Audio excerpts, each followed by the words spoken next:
I just saved, I shared my birth information. I mean, served contact information. All right, we're starting. I just put my contact information up on the screen so that anybody who wanted it can have it. Now, before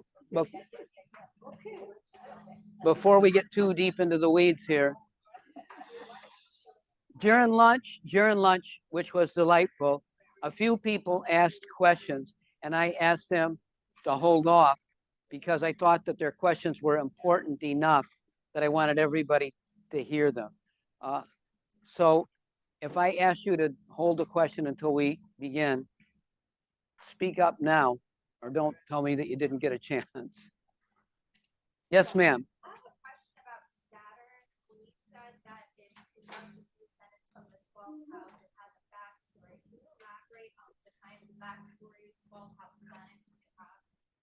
Oh, this is a very big question, and that's a good one. See, but I was having it, giving it out as a narrow focus, showing that he had a Saturn problem that wasn't obvious. We can't hear the question. It didn't physically show up. You know, Errol Flynn got a house outside of L.A. and he called it Cirrhosis by the Sea because he was an alcoholic. And he and Vincent Price shared the same house. Yes. This question, the question that was asked was about the Saturn in the 12th house being conjunct the ascendant, which is a very good question. And I was using the chart of Errol Flynn, and I was describing it because he had Aries rising, and he appeared to be this swashbuckler, like very, man about town. And he had the Saturn on his ascendant, which kept him out of the army. And it wasn't like Donald Trump saying, I have a bone spur or some shit like that. He literally did have a physical problem with his back that kept him out, but it didn't stop him from performing on screen as if he was, this great.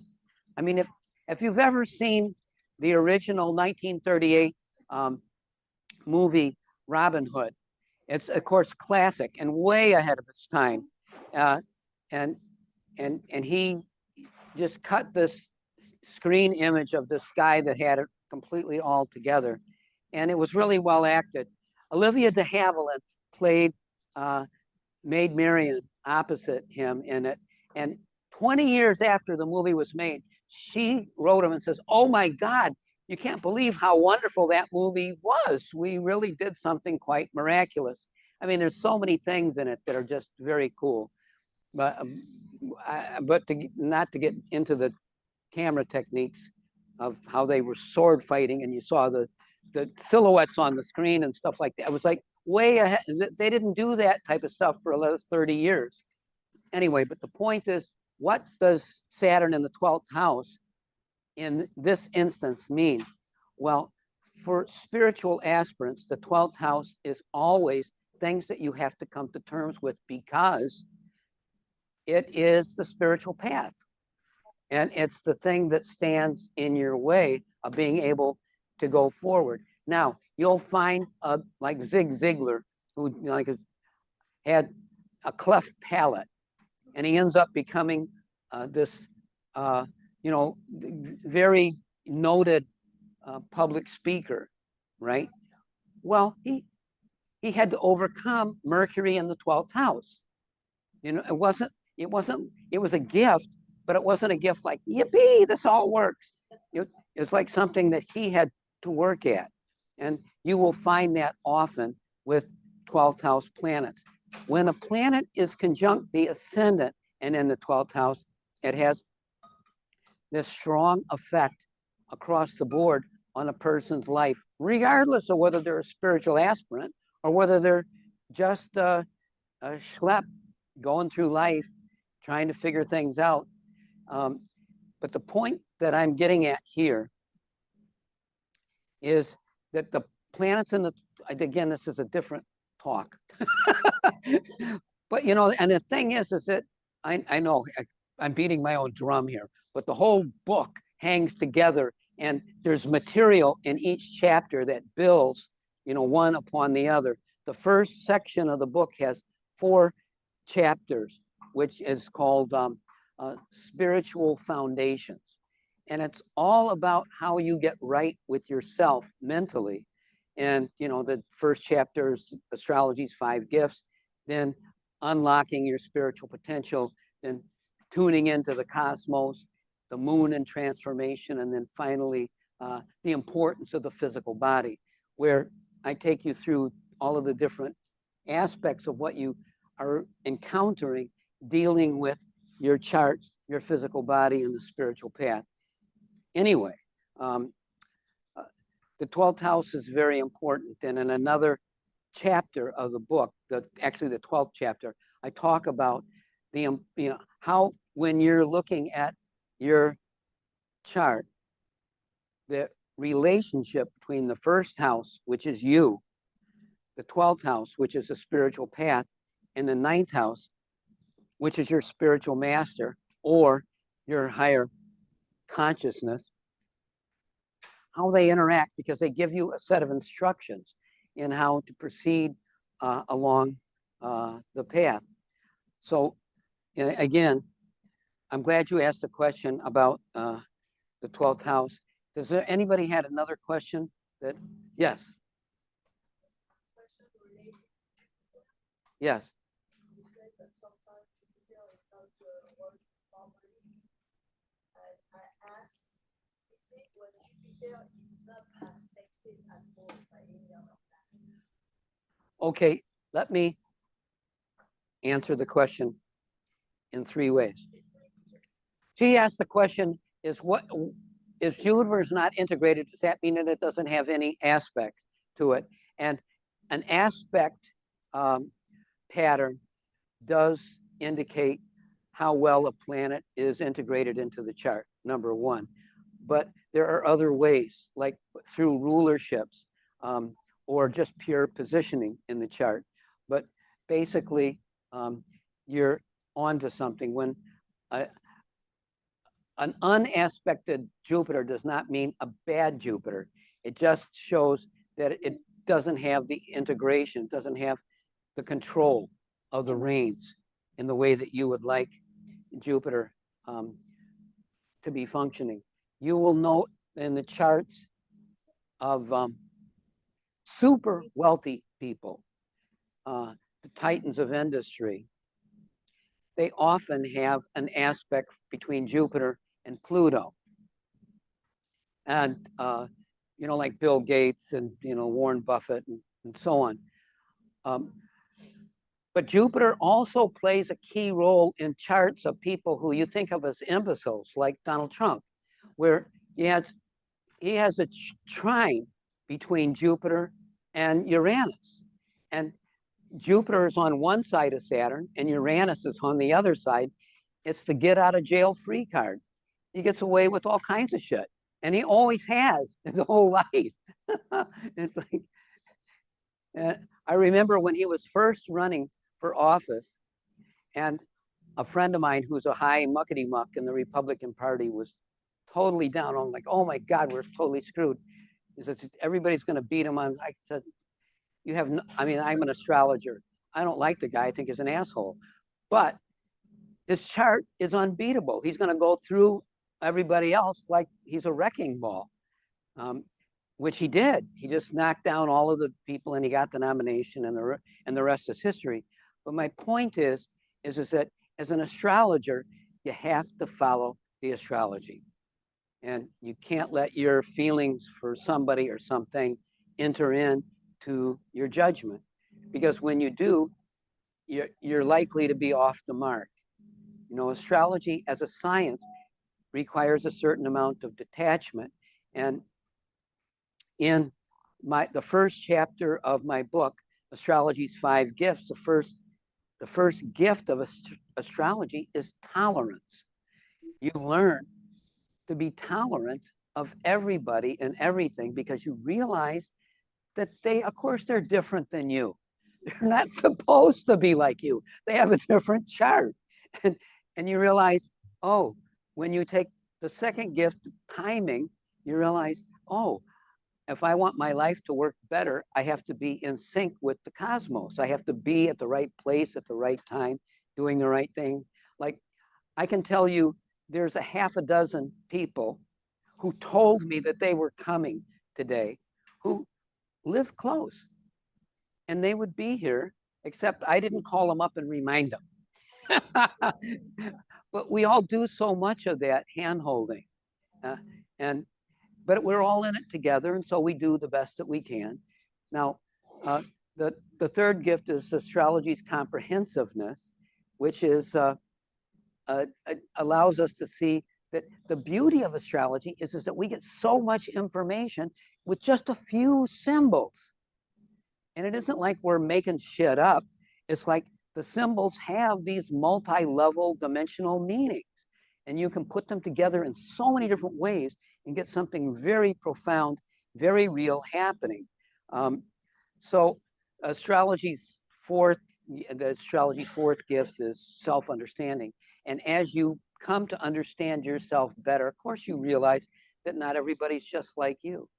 So of course, you become more tolerant. You become more detached. And then the fifth ingredient is that astrology opens the door to a spiritual path, because you try to make sense out of your life, out of these happenings, and you realize, hey, there is a divine plan unfolding here. There is something that's going on that's beyond my direct control, that's beyond my picture of how the universe should be. It's like, I was talking to Arlen Weiss, and I said, hey, I noticed that they changed the name of the OPA magazine from the Career Astrologer to the Evolving Astrologer. She says, well, nobody asked me. They just did it. I said, okay, you're the president. They just did it. I got it. And things do just happen. It doesn't mean that you have to like it. It doesn't mean you have to even go along with it. You have a voice. You can say what you believe. But when the day is done, you just accept, okay, I say my piece, but I'm not responsible for what anybody else does. But I am responsible for what I do. Anyway, so what was the question? Yes. Yeah, I know.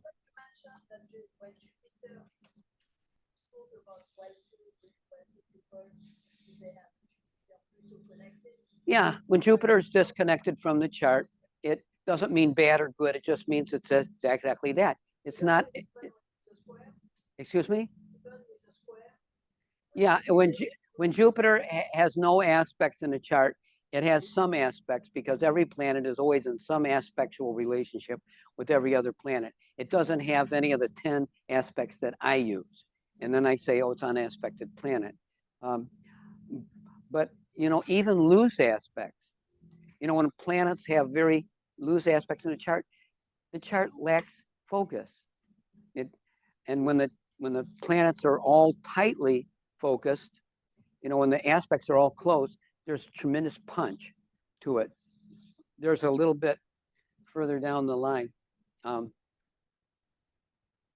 will talk about the chakras and how the chakras align with the aspects. And conjunctions are the crown chakra. And conjunctions always stimulate the crown chakra, just like oppositions always stimulate the Muladhara, the root chakra, and so on. But the point is, Jupiter rules the trine, and the trine is the planet of luck.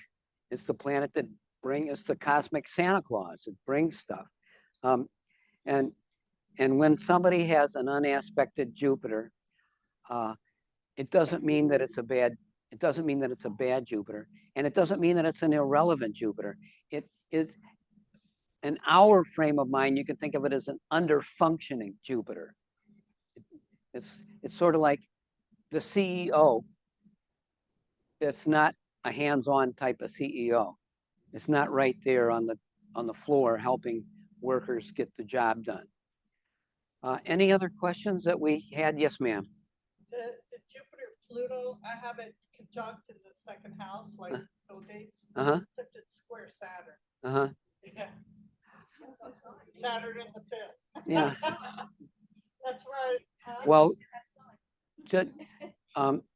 Mimi's just mentioned that she had Jupiter conjunct Pluto in the second house, square Saturn in the fifth.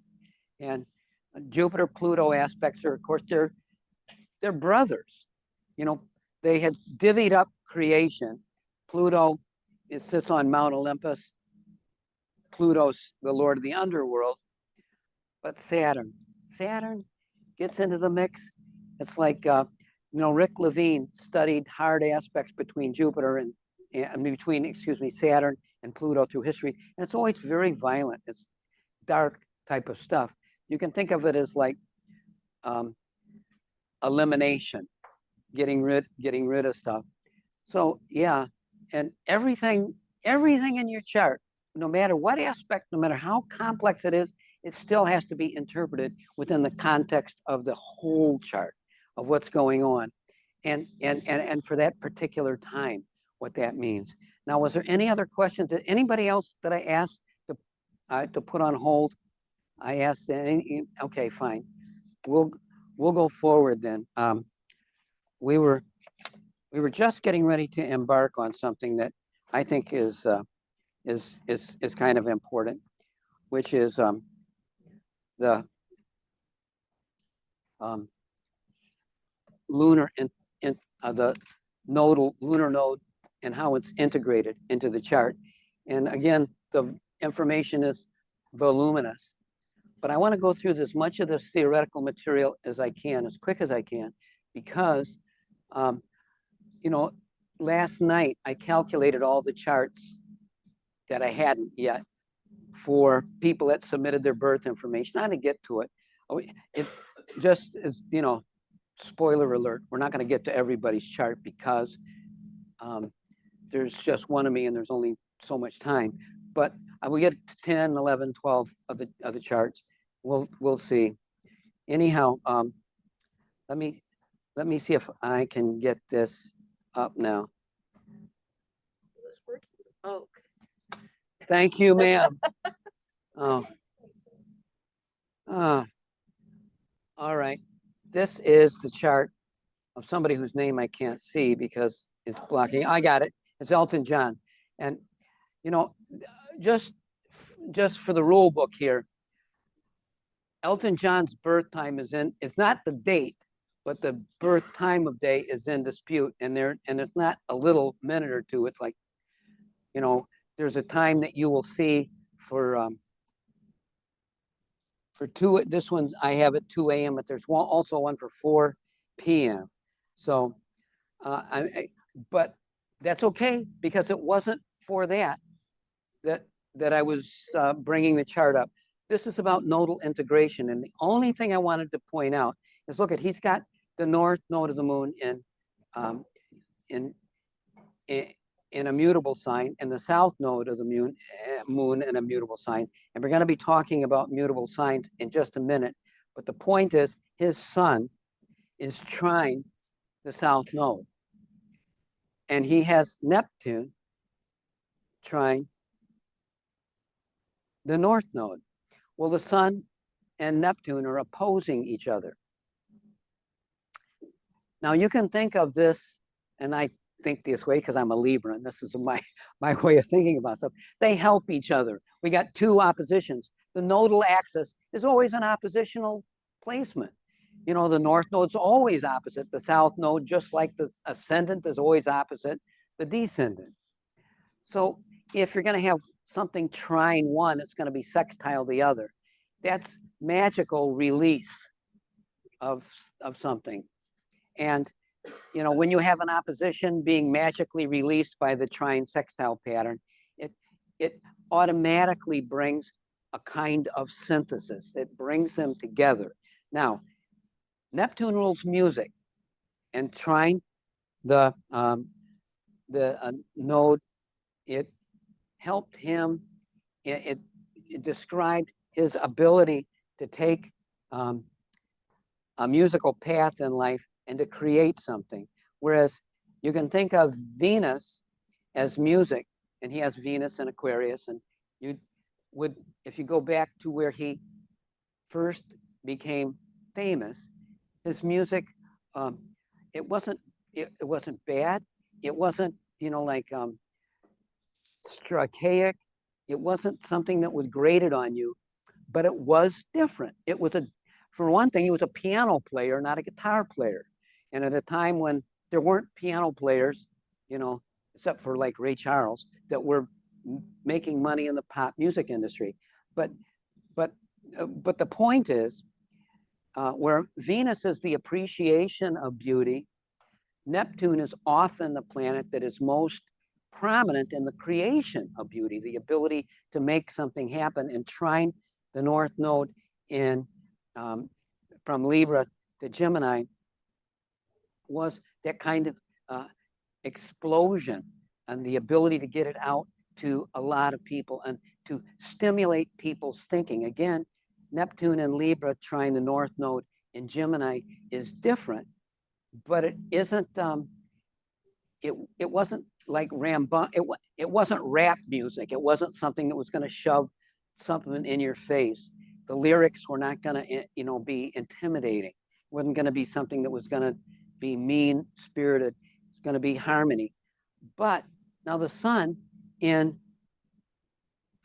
Aries is trying the South Node in Sagittarius. Okay, that's big, expanding the sun, and it's in a grand trine with Saturn in Leo. Okay, well, he was living out that sort of fantasy of being on stage in front of people and doing it in a rambunctious, flamboyant style.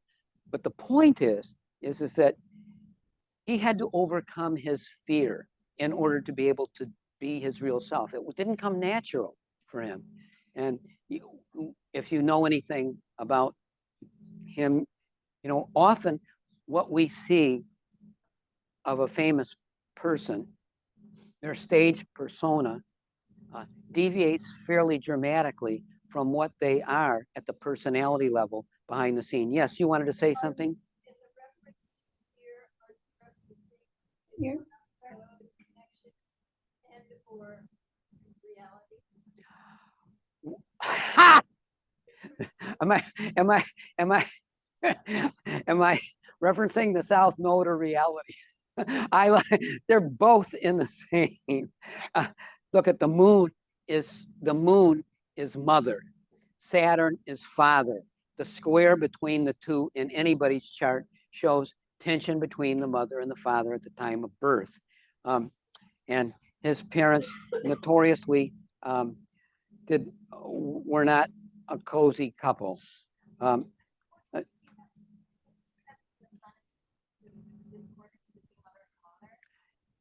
The question is, do you see that between the sun and the moon, and discordance between the mother and the father? Let me say, I spent time with Zip Dobbin, and she had this thing where she was very much in her own pattern, and things were going to be a certain way. But she eventually, by the end of her life, came to understand that the tension between the mother and the father can be shown between the sun and the moon, where in her system it was always Saturn and the moon, because Saturn is Capricorn and the moon is Cancer, the mother and father. But the sun is obviously, it's a masculine principle. The sun is that, outgoing persona, and the moon is behind the scene, the stage mother, and taking care of everything. So your question is, of course, very right. Somebody is born at the time of the full moon, or on the square, the first quarter or the last quarter moon. Yeah, it is definitely, it shows that. And again, it's not the only thing that, and again, if we had, I could go a little deeper on this analysis if I felt certain on the time of birth, because I would use the houses, but I don't want to go deep into the weeds with this when I'm not even certain myself. So but the point is, I just wanted, what I wanted you to see was how if somebody has a sun opposite Neptune, they can be like a space cadet, you know, just way off in the clouds. And if they, you know, if they have nothing that alleviates that, they could be just somebody who's a daydreamer. But I'm pointing out that the nodes gave an exit point for the energy without increasing the tension between the Neptune and the sun. Does anybody have any questions about this? Because I'm going to move on. The trines to the north node always show a pattern of growth. And here we have the trine of, you know, Neptune to the north node, and that, you know, the music was his growth. Sextile to the south nodes, in other words, they require integration of something. The trine to the south node shows talents that he had outgrown. So the talent that he had outgrown coming into this lifetime was being little boy Fauntleroy, you know, hopping around on stage, but it still worked for him. And it was there. Any other questions? Okay. I'm going to show this in a little bit more graphic way.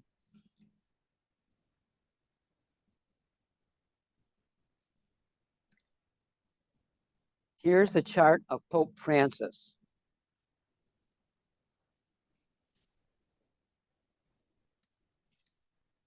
And Pope Francis, I'm pretty certain of the birth time. I feel comfortable with him. But here, you know how we talked about before, Dharma for the lifetime being shown by not just the nodes, but by the sun, Jupiter, and Mars. Well, the sun conjunct the north node and Jupiter ruling it from Capricorn was a strong indication that something, that there was a unity of purpose. He wasn't working against himself. Mars in Libra showed his dedication to being able to communicate something to others and to be able to put other people first. Now, I find it fascinating that he had the moon last crossing over Venus. And if any of you are old timers like me and you read Ivy Goldstein Jacobson's books on astrology, she talked in some of her books about how the moon picks up the flavor of the last planet that it crosses over.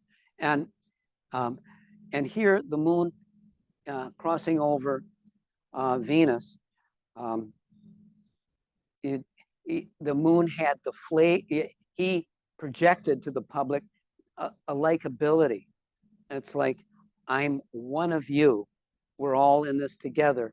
And if you remember, he said he didn't think he was going to be nominated to be the Pope.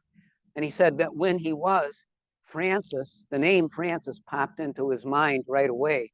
Well, he had the spirit of St. Francis. He never felt comfortable wearing a bunch of costumes, the Pope stuff.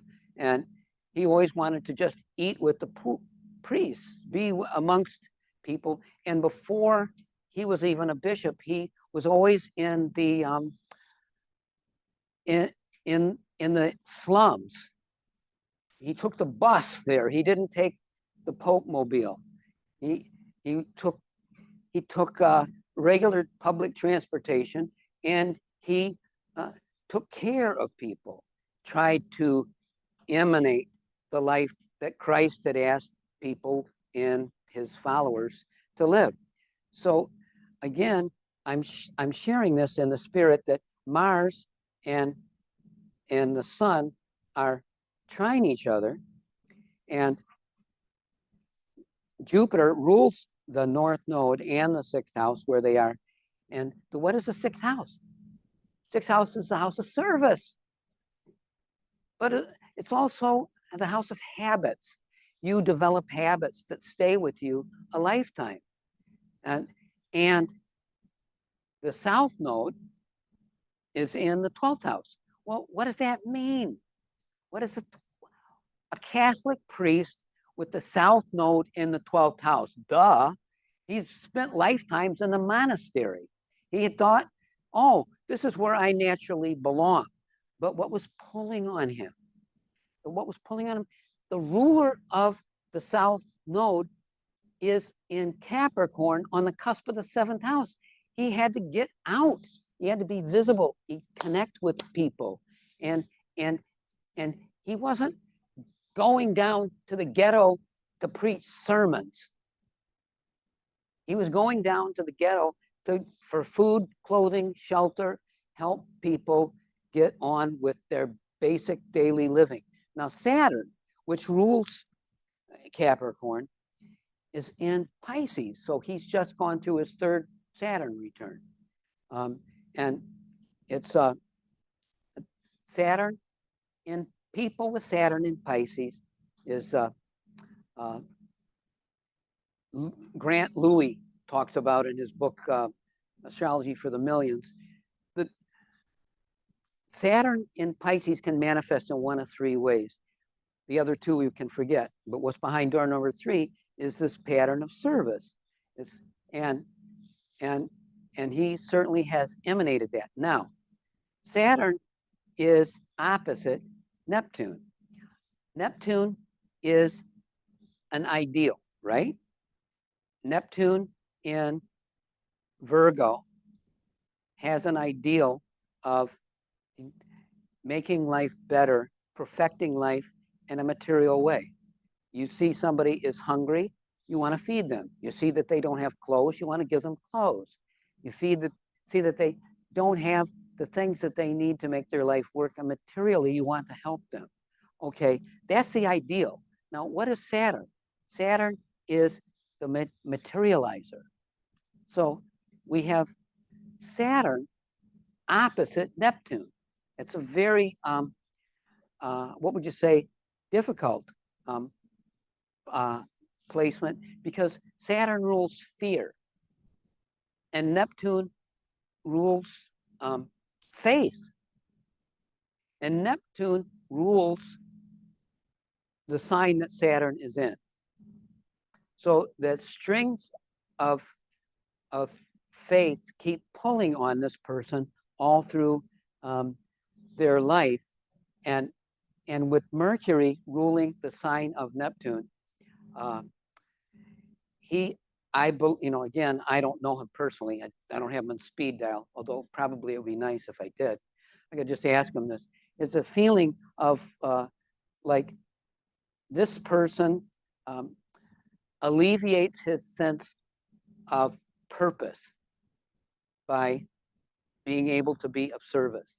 In other words, if he couldn't be of service, he would just die. He wouldn't be able to hang on. Fear and faith opposing each other, and his faith has to be strong so he wouldn't be enveloped by the crippling power of the fear that comes along with it. Now, hold that thought. We'll take a look at the chart of Roosevelt. Again, I feel pretty secure in the birth time and the date of Franklin. He had the sun conjunct Venus. Again, again, I don't have Caitlin Clark's birth time. I couldn't find it, but she has Venus conjunct the sun. And anytime I find people with the sun conjunct Venus, it seems like they're a magnet. They pick up people's attention, and especially for Aquariuses. Yeah, and that's why I feel such love for you, honey. That's well, the Venus conjunct the Sun. It's an automatic. It's attractive quality, and it gathers attention, but not in a negative fashion. You know, it's a positive attention gathering, and here it's trying his south node, and it's close trine too, and Mercury is closely trine Mars, and Mars is on the midheaven, and here it's this fiery ability to motivate people. But Aquarians are not Aries, they're not Capricorns, they're not soldiers or dictators. You know, everybody's good, everybody's fine. You know, it's like I always say about my Aquarian friends, they love humanity, it's people they can't stand. In the abstract, they get along with everybody, but they don't do, like Ronald Reagan. Everybody loved him. He genuinely cared about everybody, but he didn't have any good relationship with his kids. You know, it's like, you know, the people who knew him the best, other than Nancy, you know, it didn't seem to be able to really connect. But this is the power of the Venus here. Now, the south node of the moon in north node of the moon in Sagittarius shows, okay, what did he have to do in this lifetime? What he had to do with the north node of the moon in Sagittarius in the third house, he had to inspire people. He had to speak to them in a way that motivated them. Again, reinforcing Mercury trining Mars, and Mars, you know, on the midheaven, and again Saturn squaring the Sun Venus with Neptune. He was the president during the Depression, and so it wasn't for his own personal money that he had worried. It was for the money of the country, for other people. And again, with Saturn coming up to the conjunction of Neptune, you know, I don't know if any of you are as old as me in the field of astrology, but remember Isabel Hickey? She used to say that Neptune conjunct the Saturn is the sign of the magician, because they're able to use Saturn to materialize the vision. And it's, you know, I know a lot of musicians, but I don't know a lot of magicians. So I haven't been able to do like research on this, but I have seen that there are people who have this Saturn conjunct Neptune, that when they're not busy being depressed, they do a great job of being able to materialize something that they see in their mind and believe in. And here, guess what? Pluto, Jupiter, Neptune, and Saturn are all ruled by Venus. So he's got a leg up on this thing of being able to bring it to everybody.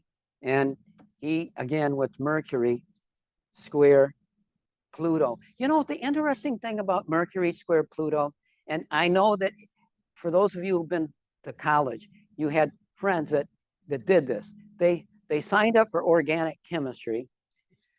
They went to the bookstore, they looked at the book, and they thought, I can never do this. So they went back and got their money back for the book, dropped the class. Why? Because Pluto is all or nothing. And the square between Mercury and Pluto is the person believes either they can do it or they can't.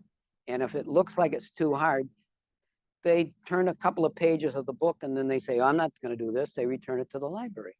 It's like too many big words. I'm not going to sit with a dictionary all night. It's the kind of thing that he struggled with, his whole professional life. But he did see America through this rough period where the south node of the moon is ruled by Mercury. So he had to do, it was automatic for him to be in this position, and he had to do it. He did it. He was very talented. I don't want to take anything away from that, but he did a lot of things just by charm, being able to bring people along with, hey, well, let's try this, and people, the general public, came along with him because they believed in him. Now, where does it show up in his chart that he would have that kind of, well, what is the moon rule? The public. It's in Cancer, and we are a Cancer country. The moon in Cancer in his chart clearly aligns with the Declaration of Independence and the founding of the country, which are all in the early degrees of Cancer. But the moon, here again, last crossed over Mars, and so he had that fiery spirit, and he was able to bring people along with it. So, okay, again, any of these people we could talk all day about, but I wanted to share this with you too. And again, I feel comfortable with, wait a second, I feel comfortable with this Zelensky's chart. Excuse me? Yes, and I'm pretty certain that it's accurate.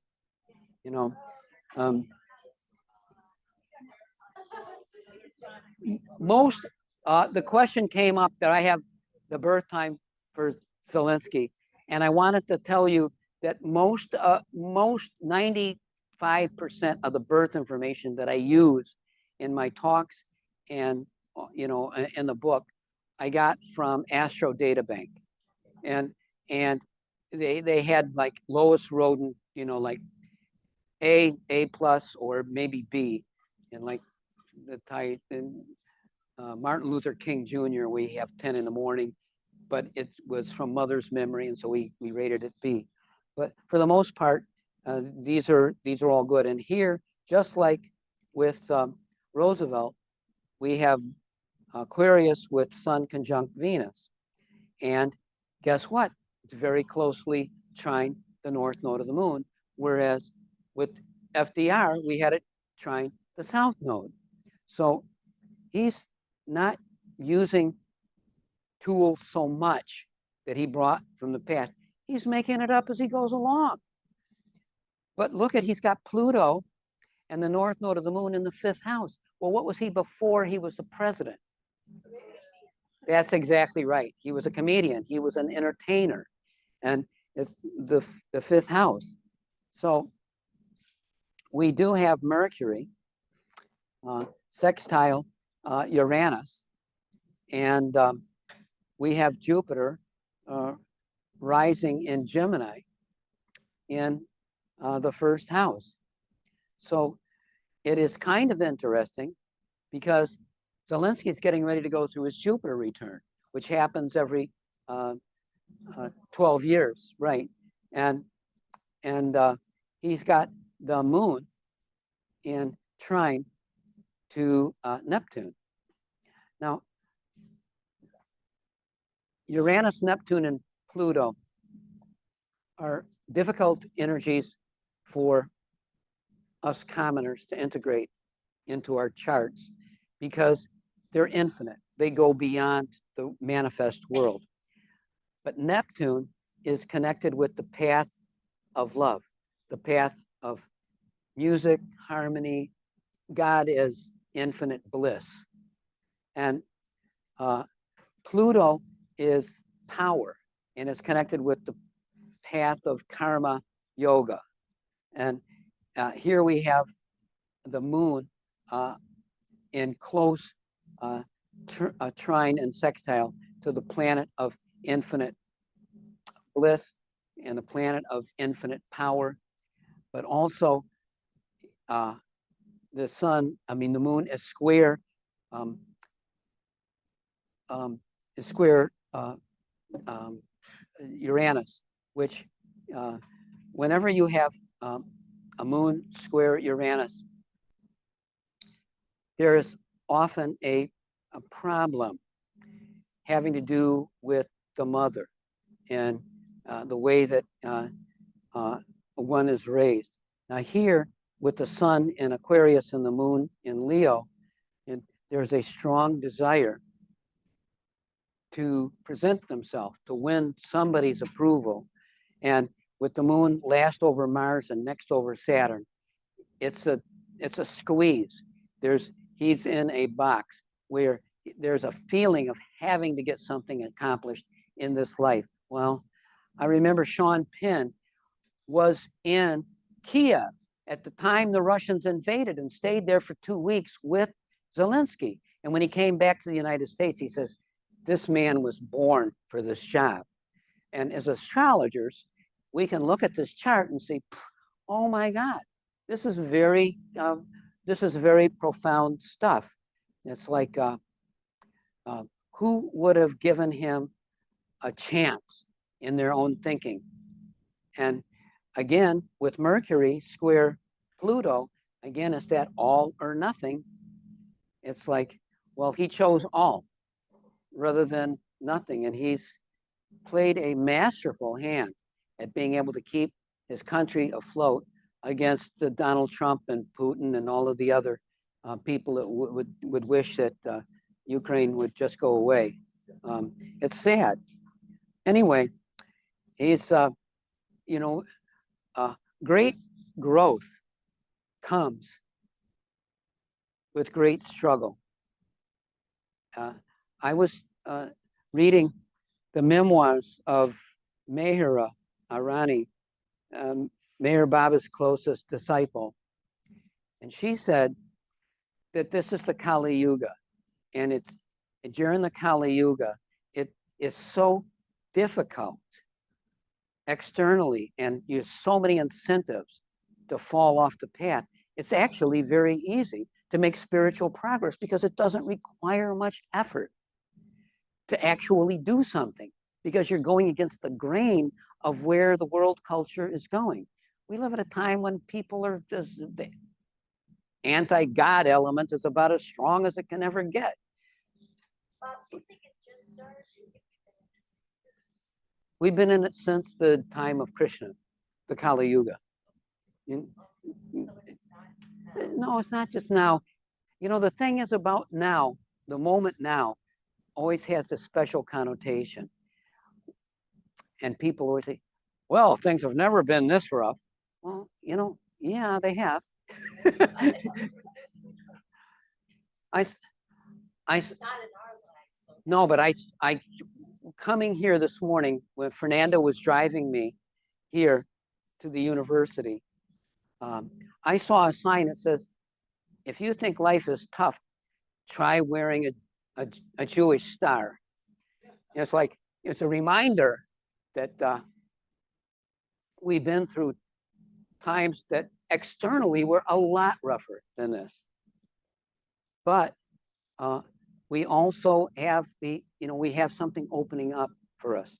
And I tell you, and I swear that if you put a modicum of effort into you really working to improve your consciousness, to raise your awareness, to be a kinder, more loving, better person, to face honestly your own shortcomings and struggle to overcome them, you get help from everywhere. It's incredible. It manifests, and you get reinforced for doing the right thing. In a way, if we were living in the promised land already, it'd be like, yeah, whatever. Yes, you gave up all your money, and now you're a wandering Medican. Okay, so what? It's like these times are tough, not because it's materially tough, although we're getting there. It's because the incentives are. There was a disciple of Meher Baba named Dr. Deshmukh, college professor, kind of spacey guy, very out there, but he edited the discourses and had been with Baba for many, many years. And he was known to be cheap. He had a, like, he couldn't come off of a few paisa for, something. And so, here's Baba having fun with him. He says, look, I want to give you God realization, but you have to give me 200 rupees. And Deshmukh looks surprised and says, I'll ask my wife. But see, the thing is, until somebody puts it in our face, we often don't even realize what our attachments are about. It's like letting go and being really detached. Gandhi was in prison in South Africa, fighting against the apartheid there. This is before joining the independence movement, and the guy from England had come from the Daily Mail and was interviewing him and says, "Can you sum up your philosophy in 3 words?" Gandhi, never backing down from a challenge, stood up and says, "Renounce and enjoy." And that is the bottom line. Excuse me? You're talking about Mandela. Yeah, absolutely. Mandela, who, Nelson Mandela, also in South Africa, many, many years later, of course, was a gigantic symbol of the stand against oppression, not by taking up guns, not by hating, but by refusing. I was talking to a Tibetan monk who had been tortured by the Chinese and was now living in the United States. And he said there was a time when they were torturing me that they almost won. And exactly what he was talking about. It's like they can never take that away from you unless you give it to them. It's like you take your stand on your truth and refuse to hate, refuse to get into the negative, regardless of what happens. It's not conditional. Anyway, I wanted you to see these charts, and I'm going to talk for a minute about the big stumbling blocks on the spiritual path, and then we'll take up some other topics and go on. Excuse me? Which handouts? Newsletter? I'm sorry, there isn't. That's my newsletter, but if you write me, if you email me, I will send you even my notes from today if you want them, or anything in my newsletter. My newsletter is free. It comes out every month. And if you want to be added to the mailing list, all you have to do is ask. Anyhow, sex, money, and power. That always gets people's attention. Yes. Yeah.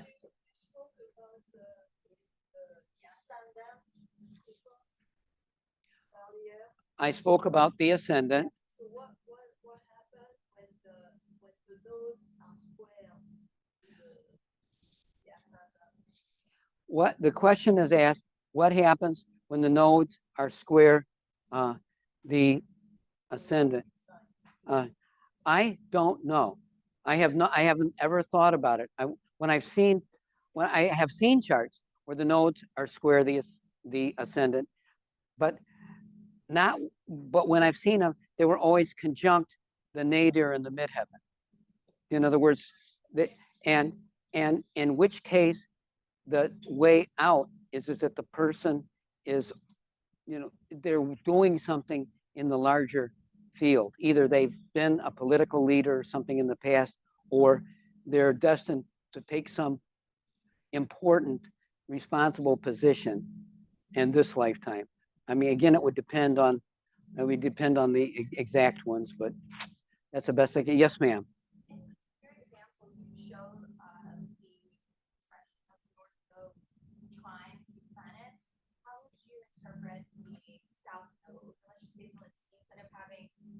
node conjunct Pluto, let's say it was the south node, or Okay, okay, yeah. I'm very happy. What's your name, ma'am? What is it? Denise.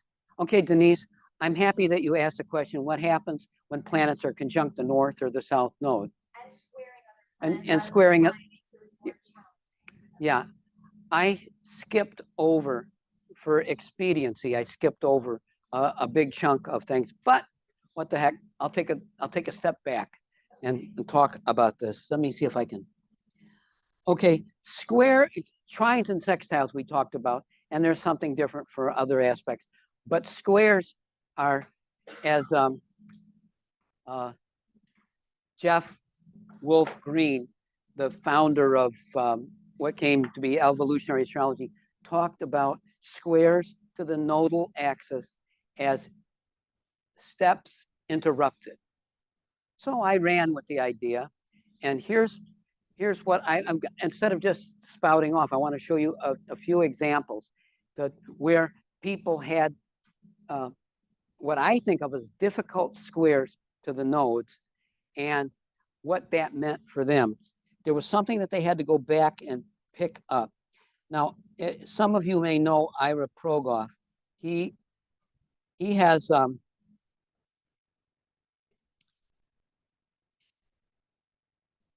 the nodes at I'm trying to see if I can get a cleaner image here.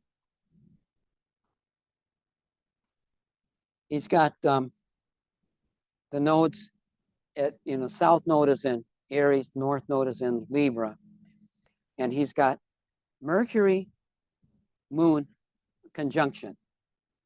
Okay, if any of you have been down the path of New Age development, you know that Ira Progoff was a psychologist that invented a technique called the intensive journal keeping technique, where you learn to write about things in your life in an organized way. And his main book is called Add a Journal Workshop. So he's very, very, very focused on this. He had the square of the moon and Mercury to the nodes, and he had to come to terms with his own childhood in order to be able to give something to everybody else at the north node in Libra. Now, it's interesting too, because Mars, which rules the south node, is on the 29th degree. And as I was saying, 29th degree shows finishing up something. So he was finishing up something from past incarnations, which had to do with his own, again, I'd never talked to him, so I'm not breaking a confidence of a client here, you understand, but his chart pretty clearly indicates that he had a pretty difficult time asserting himself and wanting to be in charge. And you don't think of Mars, because Mars is in its fall in Cancer. You don't think of Mars in Cancer as being very assertive, but he was Mr. Bossy Pants. He was very, very assertive, and he had to finish that up to be able to go and do what he was destined to be able to give the world, which is shown by his Mercury in Gemini, love of writing, on the midheaven. I was doing his intensive journal keeping technique, and I guess it's okay. You can bear a little self-disclosure. I loved my mother, and my mother loved me. We were close in our own way, although she had a temper, and I had an ability to excite that temper, but I was absolutely never afraid of her, because I could always feel that she loved me. But we would, and we would argue about politics, or like she was always afraid that I was going to get hurt because I became involved in the civil rights movement. I became involved in the anti-war movement. I was at a fundraiser. I was just a kid. I was at the University of Chicago in an apartment that was designed for one person. And there were like 500 people in there that all gave $5 as a fundraiser, you know. And so we're all in there. And there are these three, I was 17, 18 at the time. There are these three big black guys that were dressed in this ritual garb, which if you live in the south side of Chicago, you know, these are the fruit of Islam, which are the bodyguards for the black Muslims. And it's like they pushed me into the corner and they got me up against the wall. And I'm just a kid, you know. And they says, "What are you doing here? Admit it, you're just another racist." And I looked the biggest guy right in the eye and I says, "Of course I am. I was raised in a racist country. What do you expect? That doesn't mean I have to like it any more than you do." And the three guys looked at each other and they started to laugh. And we became friends. But my mother was always concerned that I was going to get killed at one of these type of things. I don't know why. You know, but I was started doing this internal, you know, and journal keeping technique, and you have people that you have problems with, and when you write about them, you get to a place where you recognize things in their past. Even if you don't know, you start inventing things that led up to how they treat you. And I remember I had this vision of my mother when I was writing, of her being a frightened little girl, alone on the third floor of this house that used to be the family mansion in a plantation in the deep south. And I realized that how I mean, she's a Capricorn, and how intimidated she was as a child. And I woke up, and this is a miracle. I called my mother. I never talked to my mother about this, but I called my mother, and we started talking, just pleasant.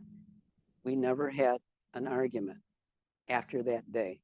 After I reached the conclusion of journaling out why we had difficulties. So I know from my own experience that the journal keeping technique has the ability to release something in you. And Ira Progoff brought something to the world that is, it's just beautiful. It's wonderful technique. Now, if you actually did the journal keeping technique the way he describes it, that you're supposed to do it, your whole day would revolve around journaling. You wouldn't get anything else done. I mean, but you can modify it to your own needs. I just mentioned it because he had to come to terms with his own childhood, his own mother issues, in order to be able to develop this technique. And so I just thought that that was interesting. And that is the square between a planet to the nodal axis. Yes. How do you interpret a combust? The combust. You mean the fact that the moon and Mercury are so close to each other? Yeah, they're 21-0 and 21-38, but it wouldn't make any difference if they were 21-0, both of them. They'd still, it's like that degree is nailed. That's where the action is. Close aspects always tell where the action is in a chart. And that conjunction, of course, tells here's the starting point. And again, the moon in Cancer, it's its own rulership. So look at, we got and see if I can get this up. We get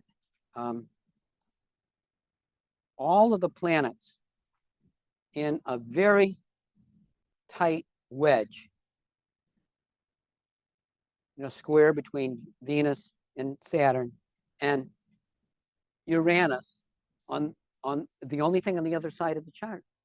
Okay, well, anybody? What's that called? What kind of chart is that? A bucket chart. Yeah, and what does a bucket chart mean? A bucket chart means the person has to dig deep into something and share it with others. A bowl chart just digs deep. They don't have to share it. They can, but they don't have to. But a bucket chart, it demands that something inside of the person gets out to everybody else, that they have to. And so Mr. Bossy Pants is going to tell everybody how things have to be done. And Uranus being in trine to Pluto, it's done quite forcefully. Now, there's something else, and the moon is in its rulership. The sun is in its rulership. The moon is conjunct Neptune. This is not something that you'd probably remember, but the moon and Neptune are very close to the heliocentric node of Neptune. And so, yeah, he's a hard thinking, scientific type of psychologist, but he's psychic. He tuned into things way beyond what the data would literally have shown, and he got it right. Anyway, every chart is a whole universe. It's fascinating. And I wanted to just quickly show you a couple of other things that I thought was interesting. The founder of Aikido, Morihei Ueshiba. Now, I don't have his birth time exact. So I set it up for noon. But Morihei Ueshiba was born at the time of the full moon. Sun in Sagittarius, moon in Gemini. And he was a master of over 200 martial arts. And he founded Aikido. And he, according to him, just before the Second World War, he got in an argument with an admiral in the Japanese Navy.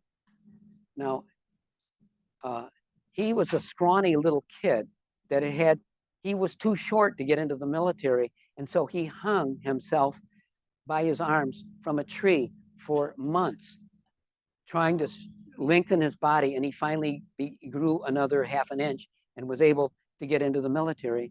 And then he mastered all these martial arts. And so here, the admiral gets in an argument with him, and he could have killed him like that, obviously. But the admiral draws his samurai sword, and he's just as he's ready to strike him and kill him, he jumps out of the way. And then the admiral swings and he comes at him again. And just before he makes contact, he jumps out of the way. And he keeps doing this. And until the admiral is exhausted and just collapses on the ground. And Ueshiba goes out into his garden, and he's standing there, and like, this is according to him. He says, the ground opened up, and a golden Buddha came out and entered his body, and his mind reached unity with everything in the universe. And he realized that the goal of the martial arts was not to hurt anybody, but the goal was love. And that he achieved enlightenment with the mind of a warrior, but it was only the mountaintop that mattered. How you got there didn't.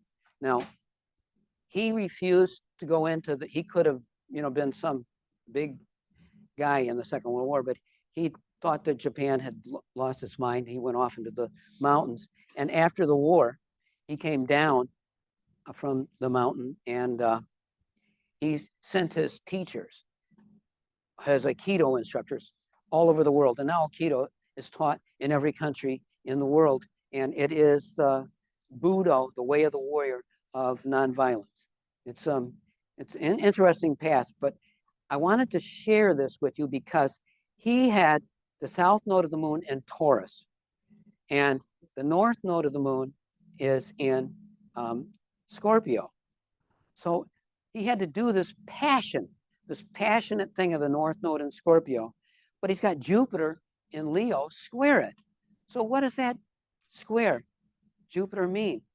He had to overcome his personal pride and his love of the land. He had been, he'd moved to an island and become an administrator for all of the things that went on in terms of, how houses were developed and how farming techniques took place. So he had to overcome that. And then when he did, he was able to go and form, what has become Aikido. And now I'll give this chart is a chart of Ramakrishna, which was a perfect master that lived in Calcutta. And you might know him from there's a big, yes, ma'am. What form do you use for the square? The question is, what orbs do I use for a square? It depends on the chart. If there's not a lot of aspects in the chart, I might use a wider orb. But basically, it was my training is to keep your orbs tight. If you use more than 5 degrees, you're in trouble. Doesn't mean that it doesn't work, but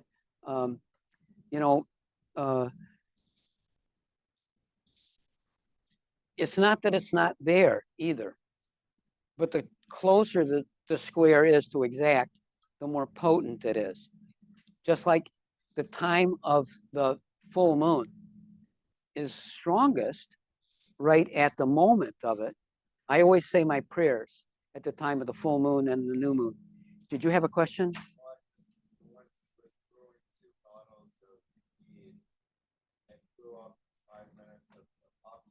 Yes.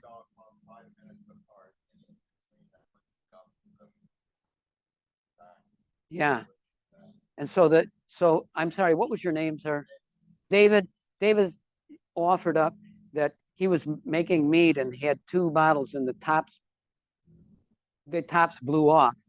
And right at the median point between the times where the tops blew off was the time of the full moon. And, obviously the osmotic pressure at the time of the full moon is very strong. And, you talk to nurses in the emergency room and they will tell you that more, violent crimes or things come in at that time. But also if you're having surgery, chances of having pernicious bleeding at the time of the full moon is strongest. Surgery usually works best, a few days after the full moon, as the moon is decreasing in light and when the moon is not in a sign that is ruling a part of the body that's being operated on, all the common sense stuff, of course. But Ramakrishna had the nodes at Taurus and Scorpio. And if you read the stuff that he went through, it's intense. He had quite a path spiritually getting to where he was. And the sun being square the nodes is a telling feature.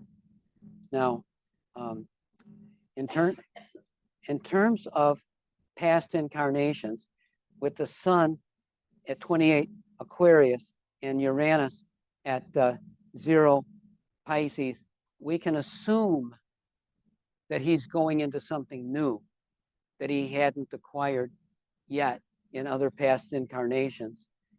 And with Venus at 0 degrees of Aries, the pull, the love impulse would have been very strong and pulling him in that direction. And the fact that Venus is a sextile, the the ascendant, and with Neptune right on the ascendant, his power of attraction is very potent. And even today, if you go to the Kali temple that he lived in Calcutta, it's very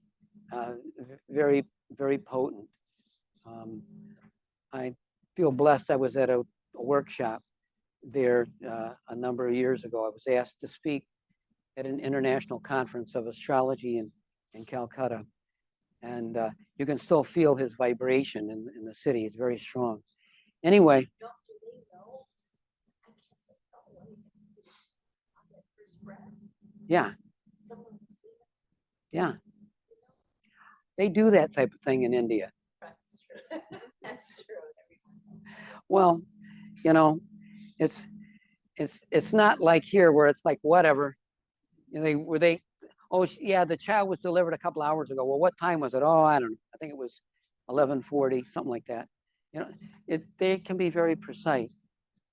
But they didn't know when he was born. That did they know? No, I don't think so. I don't think anybody around him knew that, but God knew, and God was calling, and it was like, okay, you know, it's like he had a destiny, and he became God realized, and his chief disciple Vivekananda brought Vedanta to the West. Anyway, but that's another story. Anyway, but the sun being square, the nodes showing what was the last thread to be surrendered, to be able to assume his divine destiny. What keeps us bound? Ego, okay. And another way of saying it because the ego is a composite of many different things that give us an identity. But the one operating principle that keeps us bound to the wheel of karma is a thirst for individual existence. And the surrenderance of that is the final thing to go for most people. You know, you go a long way in the path, and then it's like you get way up there on the inner planes of consciousness and you become a great yogi. And then it's God calling, saying, and now you have to give up your individual existence. You have to surrender that. Even that has to go. It's like, oh, okay, I'll see you around. Thanks, it was fun while it lasted.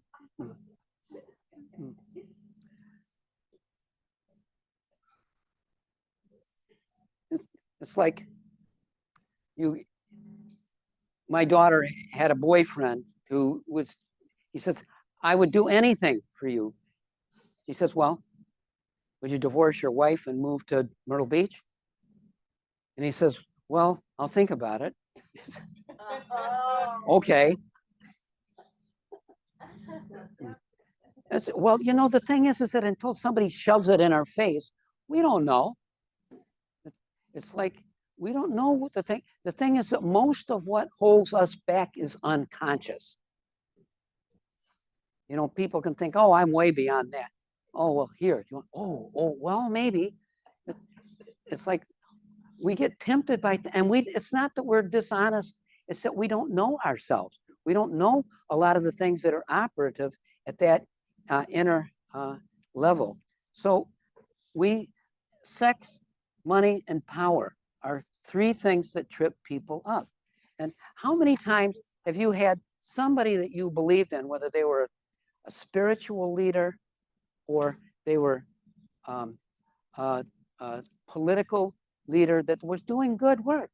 They weren't phony baloney. They were doing some good things. And then they have a fling with somebody or they end up taking money from somebody, or it's like, oh, Jesus, why did you have to do that? And we all wanted you to be better than that. And then there are other people who go, yeah, well, of course. And because people, when somebody's being good and they're getting better, a lot of people want to pull them down because if they are pulled down, then I don't have to live up to that. I don't have to do that because everybody does these things. It's like, okay, but it's all about getting honest with ourselves. It's like to relinquish that. It's like I'm a Libra and I've been married 3 times, and I'm under orders from I came to Mayor Baba when I was 21, and one of the first things he says is, "Don't ever have sex outside of marriage." I was like, "You got to be kidding!" It's like, this is the '60s, man. It's like, don't have sex outside of. Oh, okay. You mean my parents were right? Oh my God, this is awful. It's like it was it, and so it was an angst. So I don't know. Maybe I kept getting married because I wanted to have a sex partner. I mean, that sounds stupid, and it's not really the case. I mean, there was the karma and all of the stuff. But after I was through, after my 3rd divorce, I had 5 kids, and they were always trying to fix me up. And all of my friends that were married, were trying to fix me up. They would invite me over for dinner, husband and wife, me, and then this other woman who would be there. That was, and so I got fixed up finally. This is, those of you who know me well know the story, but this is literally happened. It was like they fixed me up with this woman who wasn't a client of mine, so that's safe. She's she liked wine, which I did at the time. Okay, she's a yoga instructor, which I was a yoga instructor, and she had good taste in clothes and things, and she was beautiful, and she was polite, and and so I'm having dinner with her. You can't make this up. This really happened. And halfway through dinner, I looked at her and she's so sweet. I thought, I wish I was at home reading a book. It's like, and I realized I'm over this thing. I don't want a date. I love people, but I don't want a romantic partner. I just want to have friends. I want to be close to people, and I have my kids, and anyway. But my point is, for me, maybe it was just I aged out of that. And in terms of money, it was like, oh well, Baba said, just have enough to take care of your family, and then don't think about it at all. I did that. It was like it wasn't hard. It was like, okay. And it's like, in power, it's like, what's power? It's like, I don't want power over anybody else's life because I don't want the responsibility. But what I do want is power over my own life, and to be able to figure out what's going on with me, and to be able to overcome whatever desire gets in the way. That makes you free. That gives you some kind, because then when you look at somebody, when you look at certain things, and you look at a woman or a man and you see them, but you see them without any intention of having them or possessing them, or having some kind of private relationship with them. You can appreciate them for who they are, and you can look at a beautiful work of art and you don't think, gee, I wish I owned that painting. Gee, I wish I made enough money to buy that original Picasso. Or it's like, you can just appreciate it. It's, again, to own it is silly. And you can take anybody that I know, any person who thinks they could do a better job, and you put them in a position of authority. It's like, what a headache. What are they going to do? It's like, it wouldn't make any difference who was in the White House now.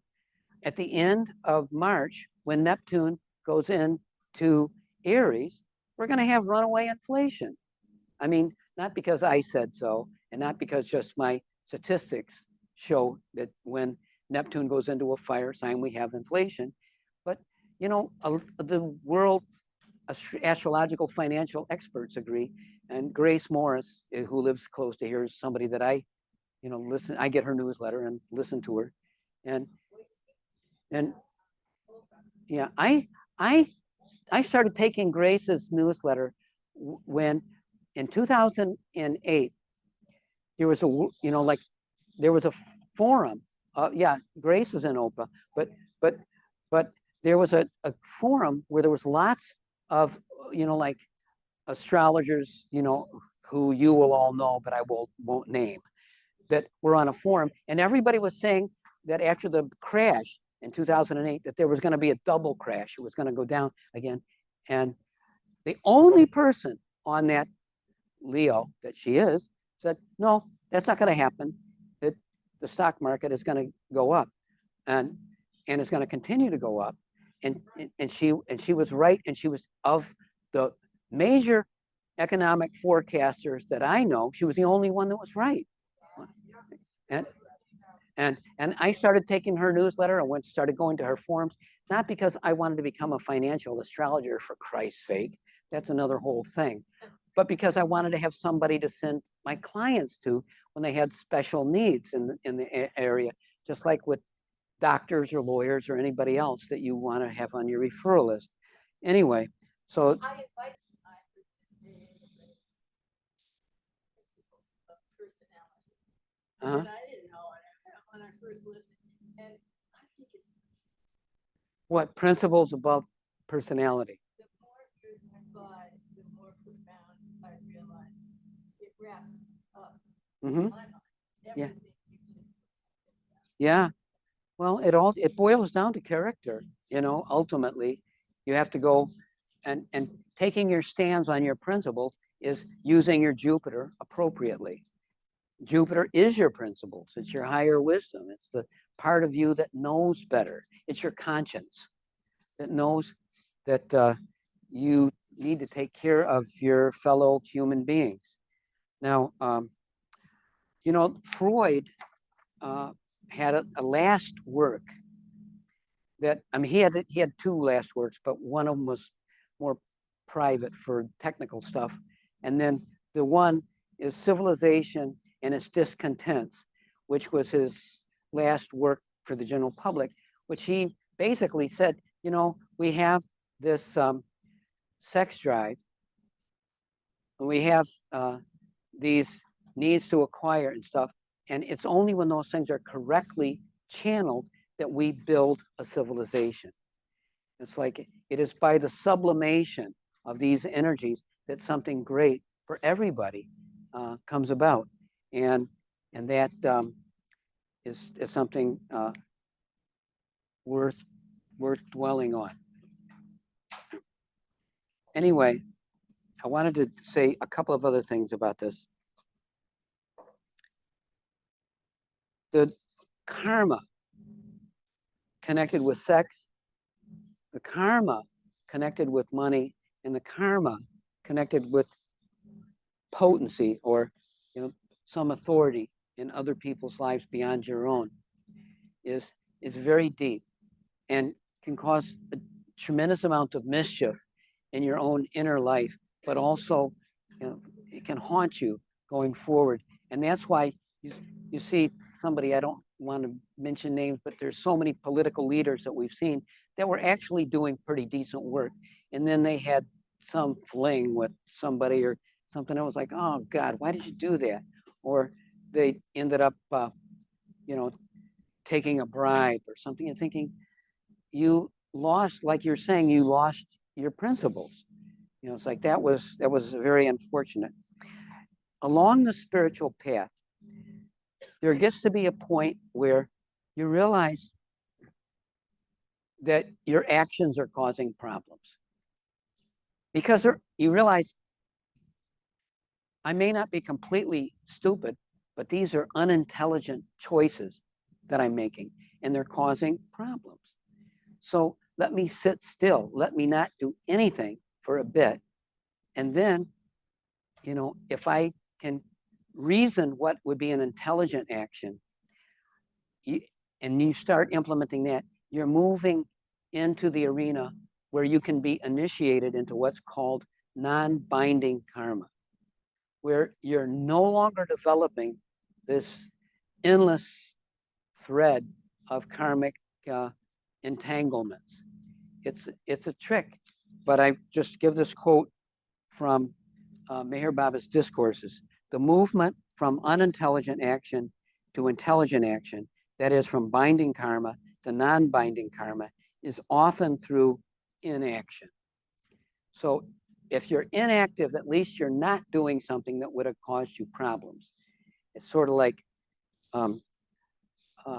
where you had to stay home and do the dishes and everybody else went to the party and they all got busted by the police and you realize, oh, Jesus, I could have been there.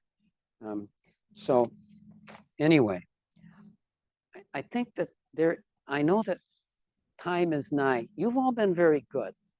I know that it's like, I don't know how many people could have taken a workshop online, and I honor those people in California that got up at 6 in the morning to be here, and the people who are still up in England that stayed up to do this.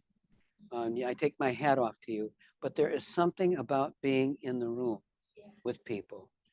And that was why when I was asked to do this workshop, I said to Christine, I guess it was you that I was talking to, I said, well, would it mean anything to you if I came in person? He says, oh yeah, we'd love that.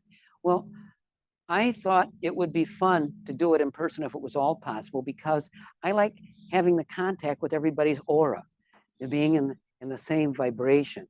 And now I want to talk to you about vibration, because it is an important concept. And you know, we talk about, oh, I'm, you know, like the Beach Boys song, I'm picking up good vibrations.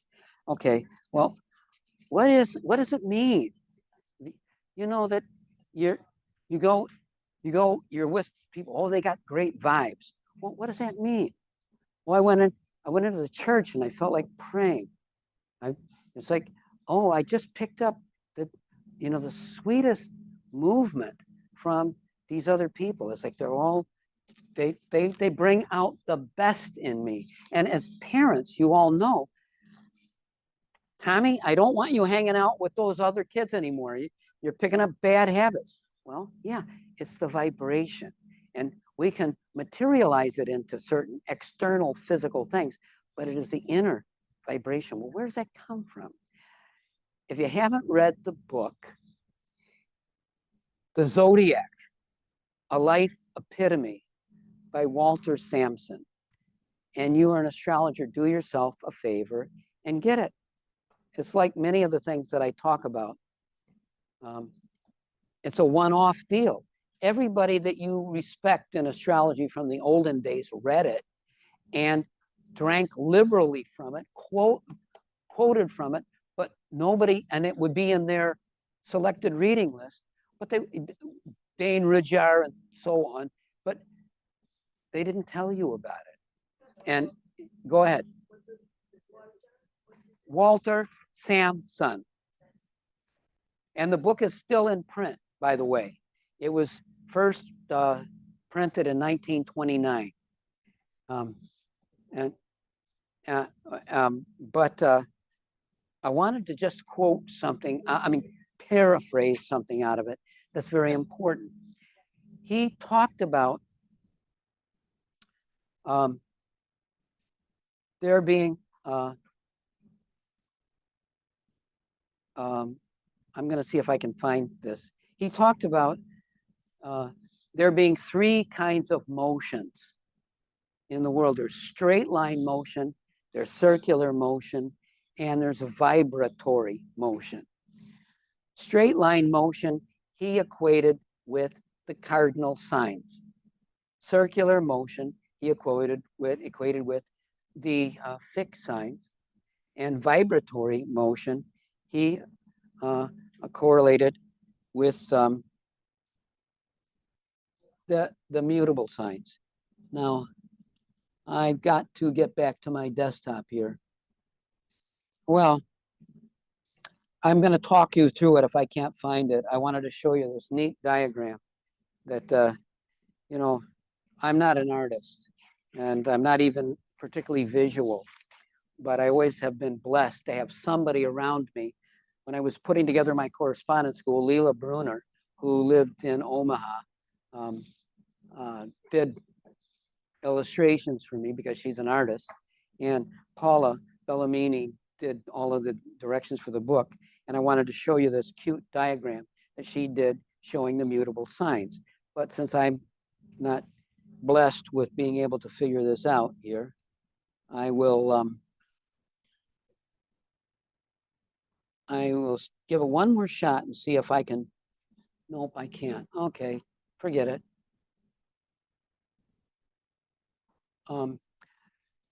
Anyway, if you think about the zodiac, we have Gemini, Virgo, Sagittarius, and Pisces, the 4 mutable signs. Well, the mutable signs are ruled by Mercury and Jupiter. Jupiter is your higher wisdom. It's the part of you that knows all of the right things. Is it possible to make it cooler in here? Is everybody else cold, or I'm hot? I just wanted to know if it's not possible. Okay, yeah, but yeah.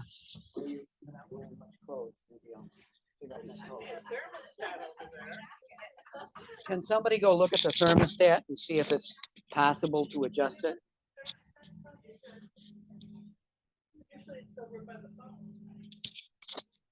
Anyway, but my point is,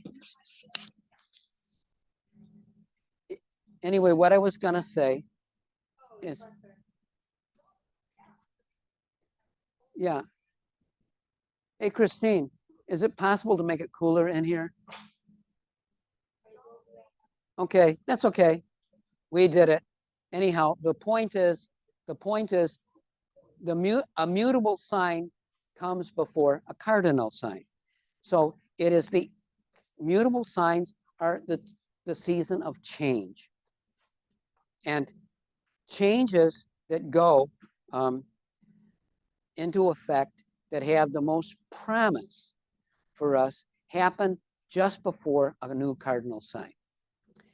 That would be February 18th to March 21st, which is the sun going through Pisces.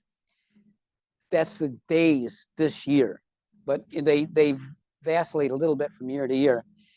May 20th to June 20th, which is the sun going through Gemini, and August 22nd to September 20th for the sun going through Virgo, and November 21st to December 21st.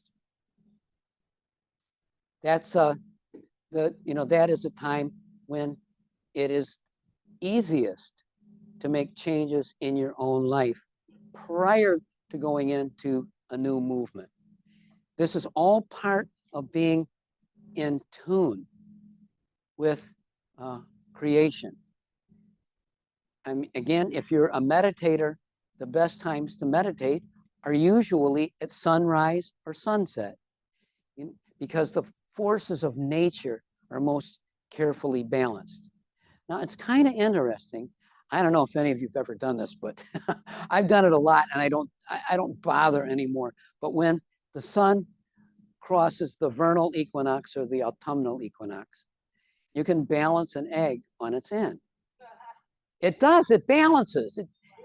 Absolutely.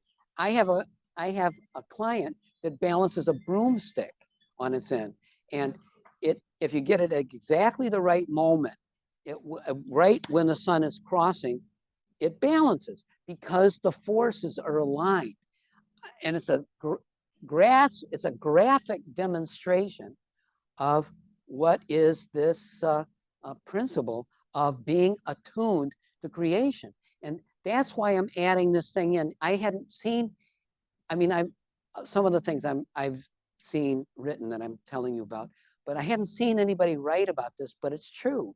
If you get in the mood to writing and meditating and thinking and planning what changes you want to make in your life while the sun is crossing through Gemini, Virgo, Sagittarius and Pisces, the changes will have more stick when you implement them at the time of the equinox or the solstice. So this is another, sort of quiver, feather in your quiver of something that you can practice. Now the thing is, all of these things have very little meaning if you don't put them into practice. It was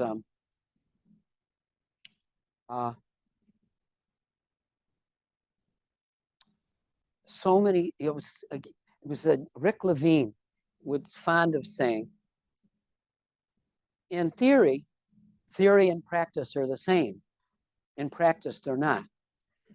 It really does boil down to that. It's not what you think about, it's what you actually do that matters. And that's why, if you get really angry at somebody, yeah, you could go get a gun and shoot them. But it would be better to go for a run, sit down and write a nasty letter to the person, than burn it and ask God for forgiveness.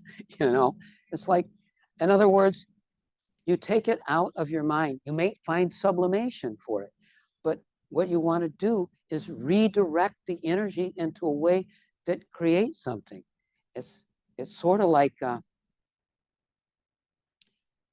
there was an underground church in the old Soviet Union. Because both of my parents are Christian ministers, I had contact with, my dad believed in ecumenical movement things. We'd moved to a town. He'd go to the Catholic priest and say, I got an idea. Why don't you come and speak at the Methodist church, and I'll come and speak at the Catholic church. And then we'll get the rabbi and we'll swap with him. And he every town we went to, he did that. And people, even in the 50s and 60s, people got on board it. Because he was an Aquarius, of course. And he, had that excitement. But there was this minister that had an underground church in Russia. At the time, it was the Soviet Union. And these soldiers came and knocked on the door when they were having a church service. And that meant they were all going to prison. And he threw open the door and he says, brother, I love you. And the soldier said, I don't know what you're talking about, and just walked away. But it's like the power of love will transform you. And when you are transformed, it will transform those around you. It's like you can't fake it. You can't say, I know what you ought to do. No, tell me what you're going to do. It's like if you get your own life in line, that helps everybody else.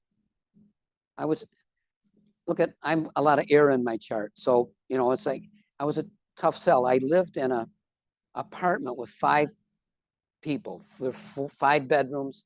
We all went to the same yoga school. I was in graduate school. Everybody else had something else they were doing.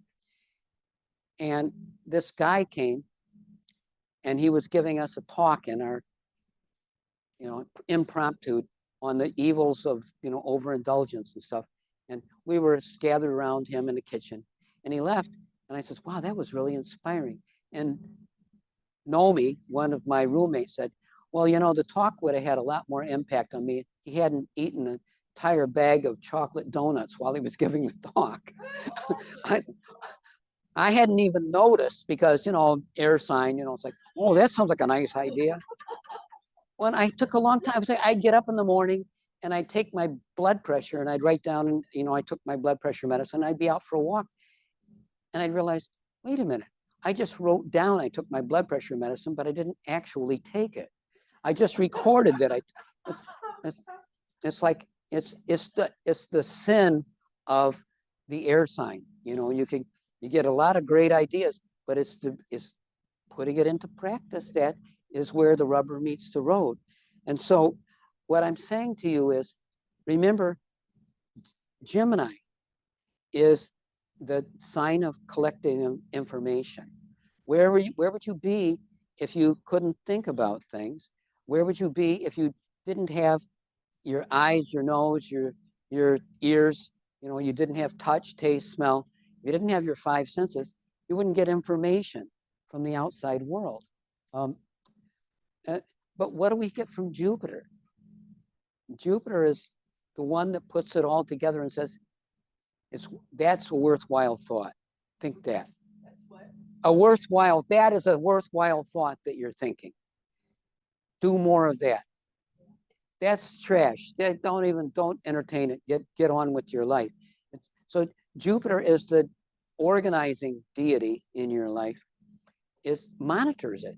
It is your inner wisdom. It's this old saying goes, knowledge is knowing that tomatoes are a fruit.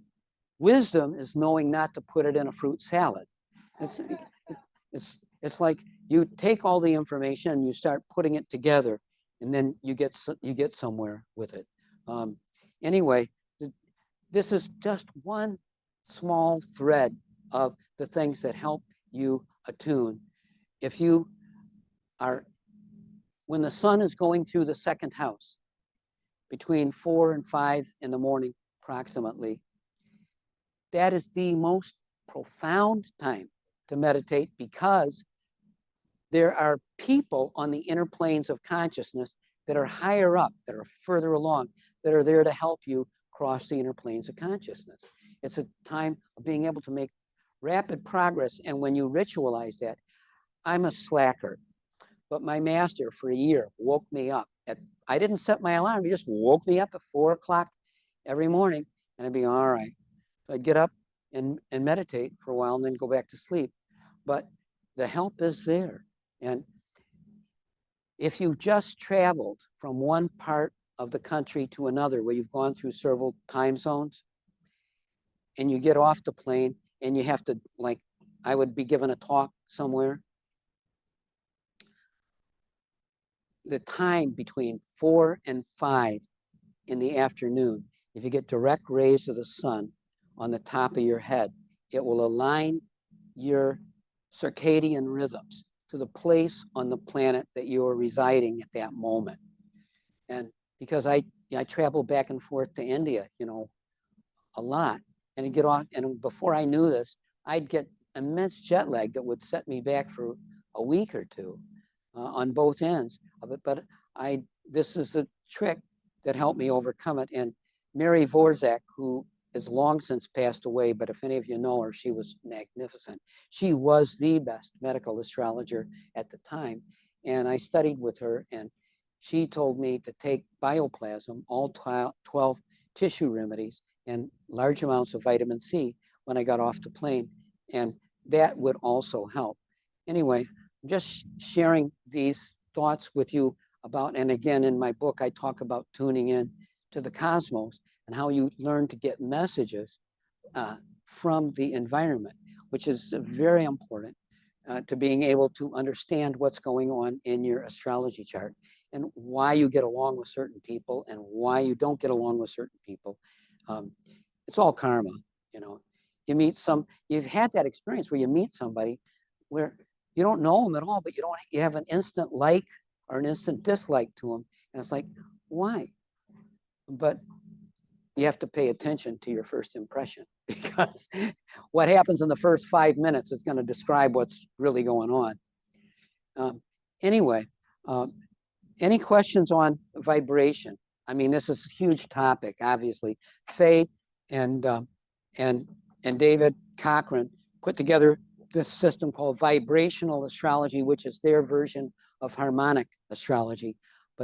But what it is basically addressing is that there is meaning to the interval, meaning to the space between, which, anybody who's studied a martial art or dance knows that the space between has as much meaning as what the substance is at the end of each space.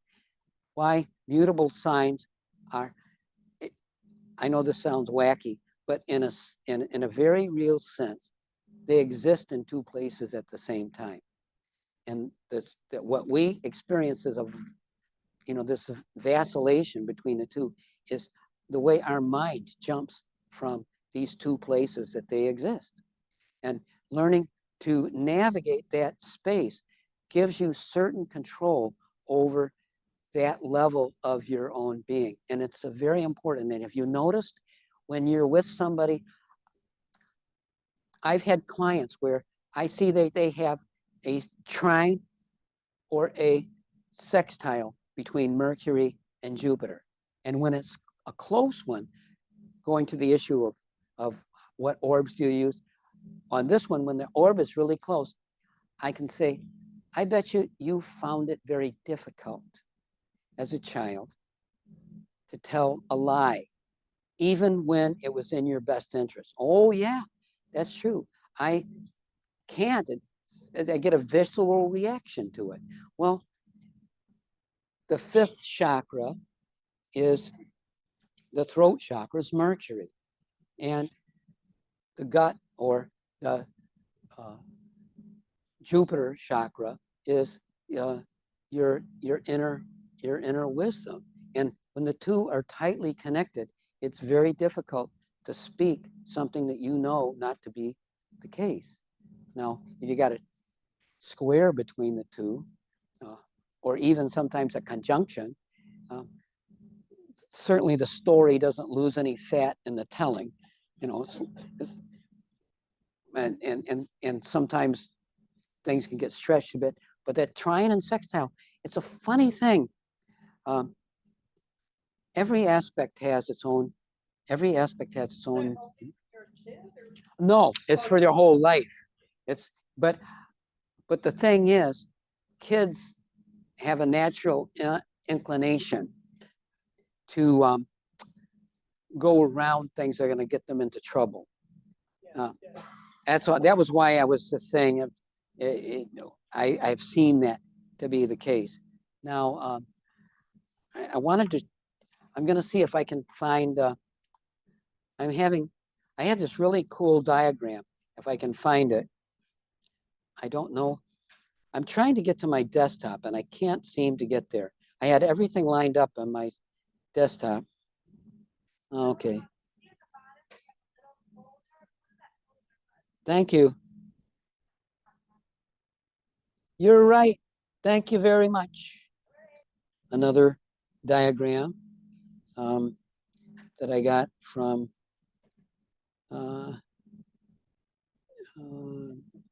Paula. So here are the ways that the chakras line up with the planets. Why the chakras are important? It's the way that energy gets into your body. It's like all of the stuff goes on in higher planes of consciousness. Your physical body is the tail end of a long chain of cause and effect. And Saturn rules the root chakra. If you look, and my daughter Katie pointed this out to me years ago when we were first putting this together, that if you look at an embryo, when the cells are first starting to divide, it's the root chakra that develops first in the physical body. It's the bottom of the spinal column. And that is Saturn's job, is survival. And Katie and I, my daughter Katie and I studied esoteric healing in classes intensely for 8 years. And we learned to work with the chakras and healing energy. And it was dead bang easy to correlate it with the planets.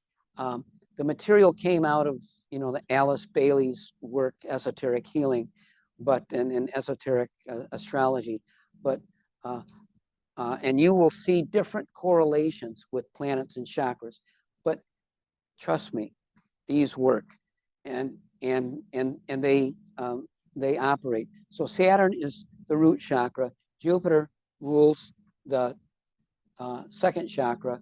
Mars, when a person has problems like they're surviving, but they're not having any fun, it's the energy is low in the second chakra, and you want to do exercises that help strengthen the second chakra. When the person has low self-esteem or no image of themselves at all, it's the third chakra, Mars, the solar plexus chakra. It's called solar plexus because the plexus itself looks like the rays of the sun, but it's ruled by Mars. And Venus, it rules the heart chakra. And it's when somebody is working on being able to feel good about most people most of the time. That's the chakra that you want to strengthen. Obviously, you want all the chakras to be balanced and in harmony with each other, but often illnesses are caused, well, whenever a person is ill, a chakra will be weak. One chakra or more will be weak. It doesn't mean that you can magically make a person better by working on their chakra, but being able to see astrologically what's going on in their chart through the planets. You know that if the person has like Saturn coming into conjunction with their Venus, and the person says, I don't know, I just don't feel like love for my wife anymore. I'm saying, well, you know, there's something going on here. It has a time and a timing. And we can talk about the psychological implications and other things in your life, but there's also something simple we can do here that can alleviate the symptoms. Here's the Tylenol. It's getting more energy into the heart chakra. It's more than that, but, and again, it's like one of the many things like past life regressions. I don't do them just because it takes up all of my attention, all of my time to just do I mean, I study the planets, the meaning of the signs and the houses and the aspects all of the time. And people talk to me about Sedna and the asteroids and all of. I'm not saying it doesn't work. Of course it works. Everything works. But in my system, I only use the planets that govern an astrological sign, because the zodiac is the key to everything. You know, the Buddha said at the time of his enlightenment that there were two ways to obtain enlightenment. One is to understand the Four Noble Truths, and the other was to understand the 12 Nidanas. The 12 Nidanas are the 12 signs of the zodiac. And understanding doesn't mean you know their names and what their position are. It means you really understand what they're about. And when he said that, Ananda, his closest disciple, says, oh, it's obvious, you know, what the 12 Nidanas mean. He says, don't talk that way. It's very subtle. It's very profound. And I can say, after having spent 50 years, I used to meditate on the 12 Nidanas every day, several times a day. The 12 Nidanas, it's called dependent origination. Aries, ignorance. That was the impulse that started the wheel. Karma, Taurus, karma formation.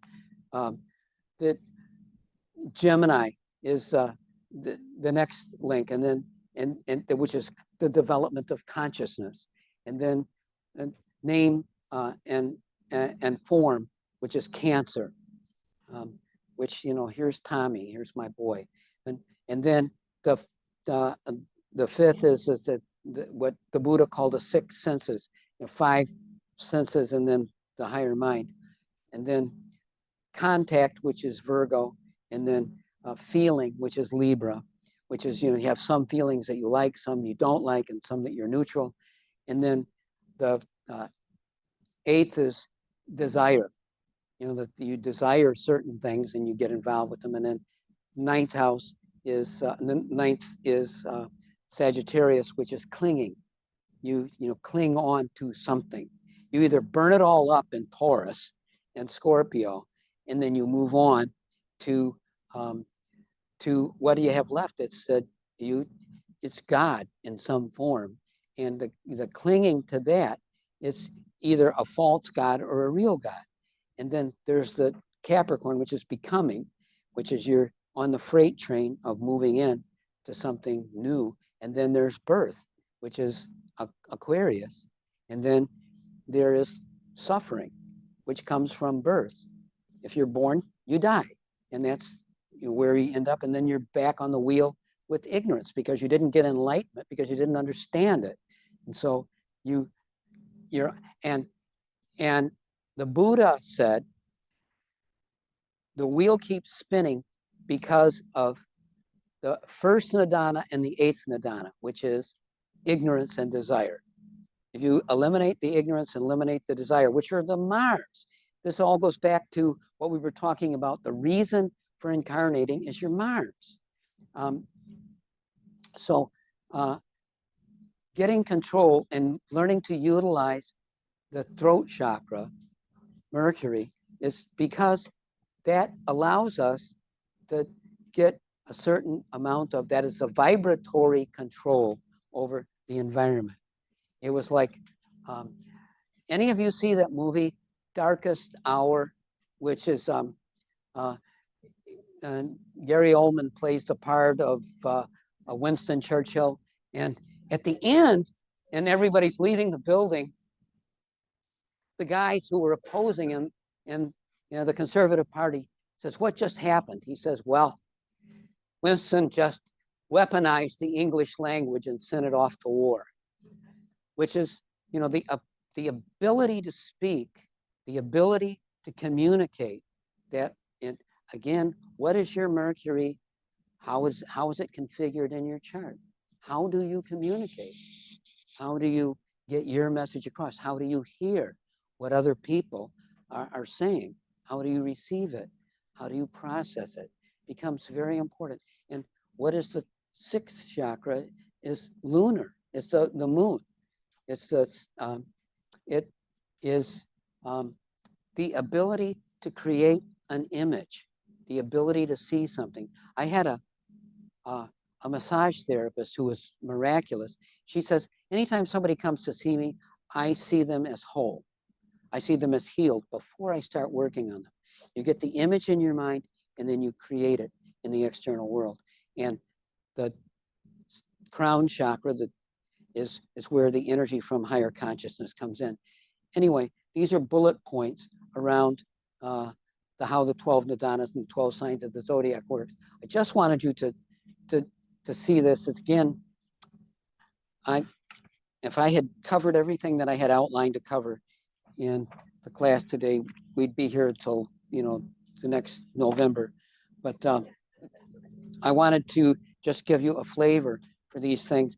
And if you have questions about stuff, you're more than welcome to write me. I receive probably 100 emails a day, and shame on me. I'm not always fast to respond. And I tell my clients, if you haven't heard from me in 24 hours, call. If I have a cell phone, if your name is there and come in, I know you're calling, I will pick up. I don't know about the rest of you. How many of you get spam phone calls on your, I get like more than 6 a day. And I'm thinking, what do these people think they're gonna sell? Sometimes for fun, I answer says, who is this? And there's nobody there. Anyway, yeah, are you? It's persistence wins, doesn't it? Oh boy. Okay. I don't know how. I'm going to walk through a few charts, but I just wanted to tell you in summation that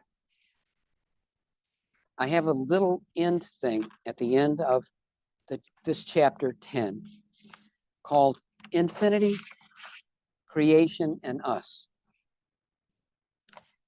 And I was just sharing a few random thoughts about how it is that we stand on the brink between the illusion and reality. The reality is there, and it's always calling out for us, but our mind is clouded over and we don't see it as clearly as we would like to. But we can always clear the deck and get honest with ourselves and move to a higher consciousness. And again, it isn't about obtaining the goal. Well, yeah, it is. It is about obtaining the goal, but it's also about making a little progress. Pluto, Stephen Forrest says in his book on Pluto, if you don't make a little progress if you're jumping across a ravine. You either jump across and make it, or you don't. That's Pluto. But not everything. I mean, I have Venus conjunct Pluto, and it's hard for me to come to the conclusion that you don't have to do Pluto with everything. But, you know, it is true that we can make a little bit of progress and carry it forward into our next lifetime and not beat ourselves up by the things that don't work out. You know, it's like, these are just some random things. I had a client that called me up about 10 years ago, and she was dating this guy, and they went to a seminar. And the guy who was giving the seminar, you can't make this shit up. This really happened. The guy giving the seminar promised he would take half of your karma if you gave him $25,000. Oh my God. And her boyfriend that took her to the thing did it. And she says, what do you think of that? I says, well, you should have said to the guy, what? I'll give you $50,000 if you take all my karma.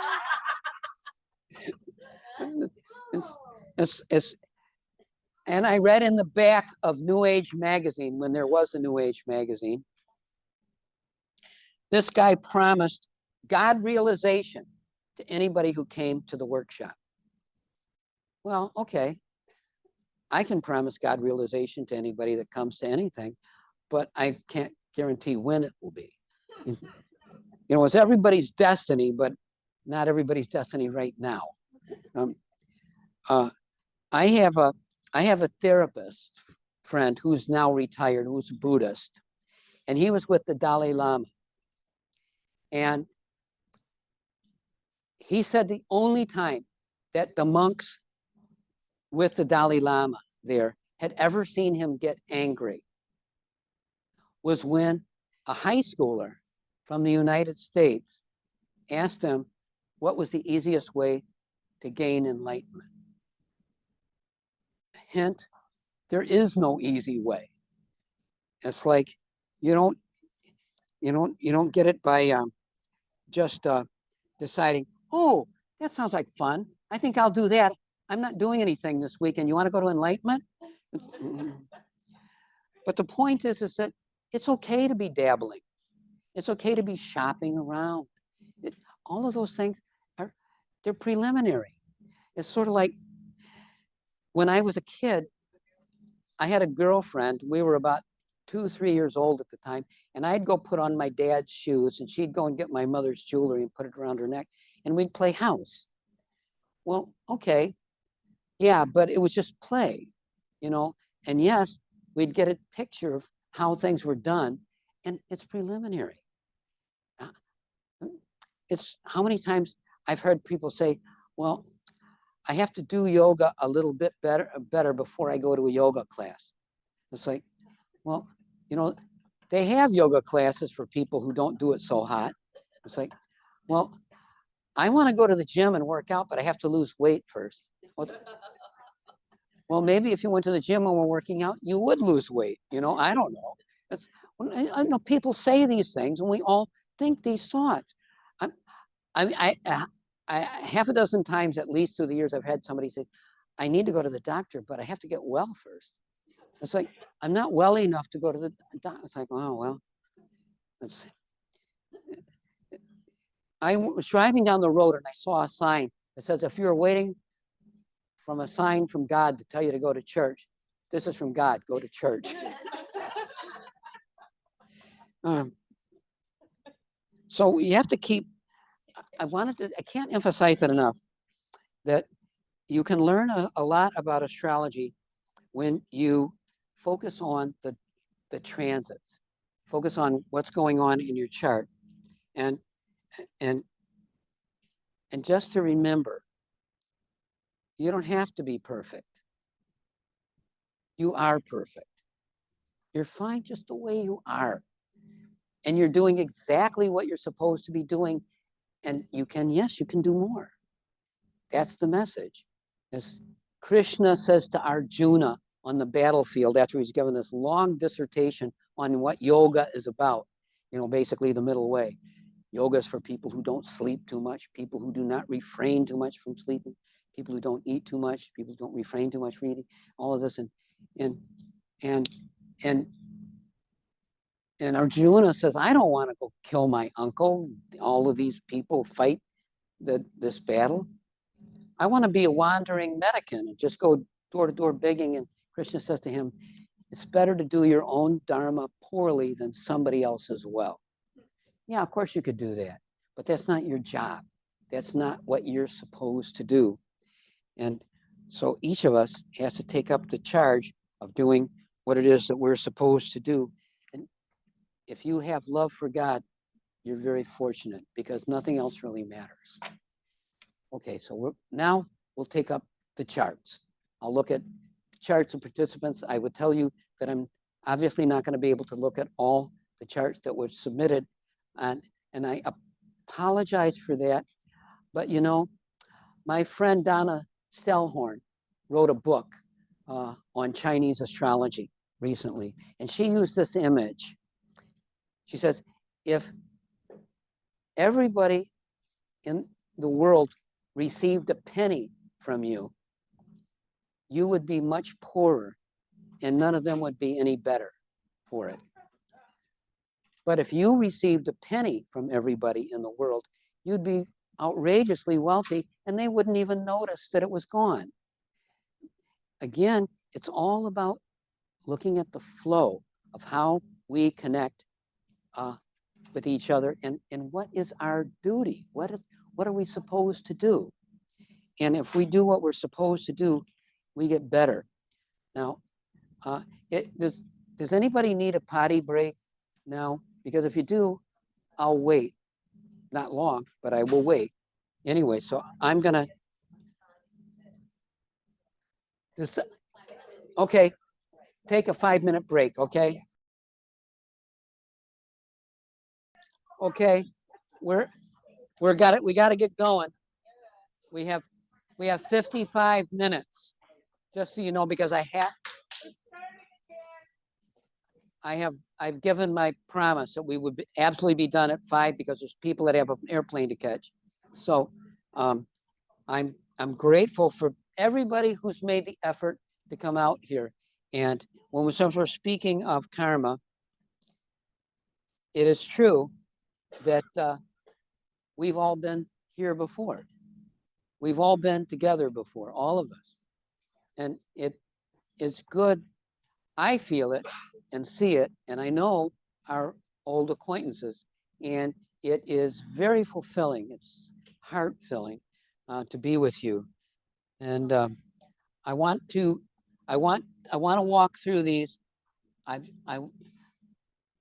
trying to, I do this, and you got to understand how special this astrology group is to me. I've done talks and lectures and workshops in India, Europe, and most every state in the Union over the last 50 some years. But this is the only group I do this open chart reading with. And it took me years of doing work with you to feel safe to do this, because to me, an astrology chart is a sacred trust. It's a temple, and you don't enter the temple with muddy boots. That's why when I'm having dinner with another astrologer and he says, well, I've got a peculiar chart, will you just tell me? I said, no, I don't do casual. I only do work together when we're in the office or when we're, in an office setting on Zoom or whatever. Or I developed a technique. I read an article in Modern Astrology by Alan Leo, which was written about 1908. And he says astrologers' lives are very lonely because we can't share what we know with anybody else. And it rang a bell for me when, at the time I was forming the organization OPA, that there's got to be a way that we can do this. And so I invented what became the peer group work, which is, people, professional astrologers being able to sit around where you do it like a 12-step program where you don't talk outside of the session about anything that went on. And I don't ask for that here, but I do ask that we have a little understanding that it's a unique situation. It's hybrid, and we don't want to offend anybody or step on any, we don't want to dishearten people. I had a client call me up one time, and they were crying and crying, and I said, what is the matter? I had just seen them, and they said, well, would you just tell me one thing that's good about my chart? And I said, this is back in the cassette tape day. I said, well, would you go and take a look at the chart session, and would you put in the tape and listen to it again? I'm done at 10 o'clock. You can call me at 10. I'll pick up the phone and we can talk, and and she called me back. As I say, you can't make this shit up. She called me back at 10 o'clock and she was laughing. She says, I can't see anything negative that you said about me. I don't know why I had the impression that you said all these negative things about me. Well, thank God that there's a record. And it's like people say to me when we be talking, and such as, will you turn off the tape? I say, all right. I'm not going to, it's like, it would just be for you. But if you demand it, I don't like that. It's like, I like to have the record for you. Anyway, so here we are. And I took these charts basically in the order that they came to me. And as I say, I can't do everything, but I can do something. Here we have Christine's chart, where we have a Capricorn, loaded fourth house. Now, I like to talk about things that we talked about. Oh, you're not seeing it. Oh, well, it's a great chart. I'll tell you all about it. Let me see if I can. Well, Christine, what did you do with your chart? Oh my God. Let me see if I can share this now. So we've got a Capricorn here. I'm sorry to hear about that. But no. My mother was a Capricorn, so I'm allowed to say these things about Capricorn. Because, well, I never met a Capricorn that had a good day. That's sad. I can't. There's always that weight, because Capricorn is it's serious. It's Saturn, and Saturn is limitation. And so we see the limitation. But here we have a Capricorn. It has Jupiter rising before the sun. And Noel Till, in his book on the outer planets, wrote, when you have Jupiter rising before the sun, you want to get instant results for whatever you're doing. And the thing is, it's kind of an oxymoron. Instant results and Capricorn, they don't quite get along. But there is that desire to see things materialize quickly. And with let me go to the chart here. We've got no mutability in the chart. 6 mutability in the chart, excuse me. 6 mutable planets. So there's great opportunity for adjustment. And we've got the north node of the moon very close to Venus. And Venus is, and the north node of the moon is in Aquarius. Oh, yeah, I'm sorry, yeah. Yeah. Uh-huh. Yeah, this is kind of interesting. We'll get to that in a second. But I just wanted you to know that the Dharma for the lifetime is to express the joy of life and the love, but in a unique way. And this is a very freedom-oriented person. They have to be. And it's to be able to do things their own way is a mantra. Now, Venus is trine Pluto. So this is somebody who will put, Venus trine Pluto loves the intensity. They love being in a whirlwind of activity, and with 30% or 60% of the chart immutable. I mean, I'm not a doctor, I'm not a nutritionist, but people tend to have a B vitamin deficiency with that much mutability in their chart. It's because they burn it up. They burn up the ability to change happens in rapid vacillation. And for a Capricorn, they can tend to be in a very narrow box. Now, the moon in Pisces is always very dreamy. And having the moon last cross over Venus and next to cross over Mars, the person has tremendous desire to accomplish something that promotes an inner vision that they see of something that's worthwhile. There is always a danger of overstretching with the moon being square Jupiter. And it's all part, accommodating the nervousness is a very big deal. Now, Saturn is at 0 degrees of Gemini, which means that there is a fear of being mentally imprisoned. And of course, they are a lover of their freedom with Venus in the North Node of the Moon in Aquarius.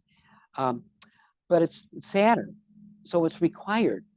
It isn't just that Saturn is the Lord of karma, but is something in the mind. It's being restructured. And the good news is that they achieve it in this lifetime because they have a grand trine in air with Saturn and Pluto and Venus, but they do achieve it, but how to say this?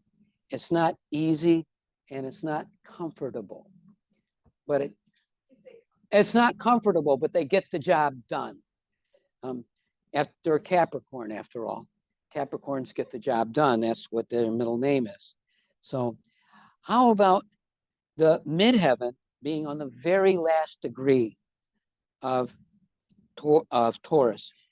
It suggests that that they are changing careers in this lifetime. So when you look and say, well, you must have done this a lot in the last incarnation. It isn't that at all. They have things that they did in last incarnation, and now they're finishing them up so they can go do something else in this incarnation. It's not like, well, I'm going to do things so I get a better, shot at something new next lifetime. No, the new happens in this lifetime because Saturn is at 0 degrees and Venus is at 1 degree. So, oh God, there's so much, but yes. What? Oh, okay, fine. I forgot you're in the room. I get in the chart and I forget that it's actually attached to a human being. Okay, yeah. So, and every chart is so fascinating. I could spend hours on each one, but I'm gonna move on to the next one. Okay, here we go. It's great to see who you are. Well, okay, this is Laura. Laura is, I think Laura, I know who Laura is. She's Zooming in. She's not here in the room with us. Hi, Laura. I'm sorry that you're not here, but I wanted to say we have the sun at 0 Aquarius, and it's the sign of your North Node of the Moon. And again, very freedom-oriented lifetime, very understanding, very open, and Moon in Aries, with an Aries rising and the Moon behind the ascendant. Now, I got to tell you, with with the Saturn Neptune conjunction and the ruler of the ascendant in the 12th house. Yes, this is somebody who strives spiritually. Venus conjunct Mars. This is somebody whose marriage is extremely important to their spiritual development. And her relationship, Lori's relationship to her husband, is part of what has helped her progress in this lifetime. And with Saturn and Neptune there, it's always on the cutting edge of wanting to move forward with something new and to materialize it, and to see it materialize in the marriage, to see it materialize with a partner. Now, we were talking about this when we had Errol Flynn's chart up. How about when a planet's conjunct the ascendant from the 12th? Well, here we're talking about the damn moon, and it's conjunct in Aries from the 12th house, and it's like that there is so much going on inside of this person. Not to say unstable. Yeah, I just said unstable, but that doesn't mean she is unstable, but the life circumstances are unstable, meaning that there are many chapters to the book. You know, you meet somebody and they say, oh yeah, I get together with my high school friends. We're all in our 80s now, but we live in the same town. We go to the same social clubs and stuff. That's not this person. It's like there's a lot of different movements.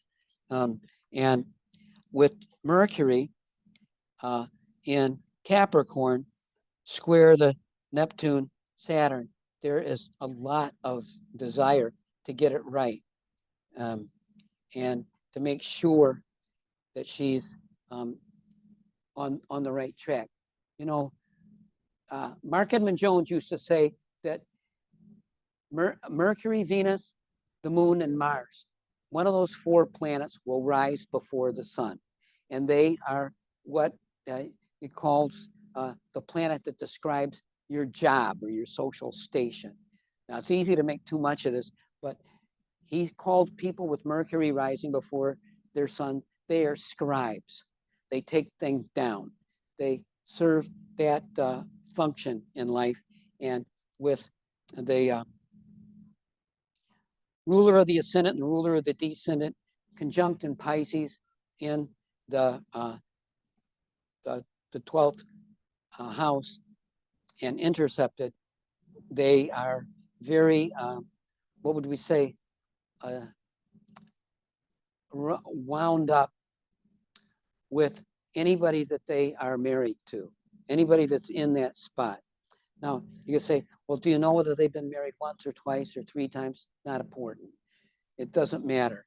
What matters is that whoever's in that spot, that person becomes the place where they work stuff out. And at the same time, they're freedom lovers.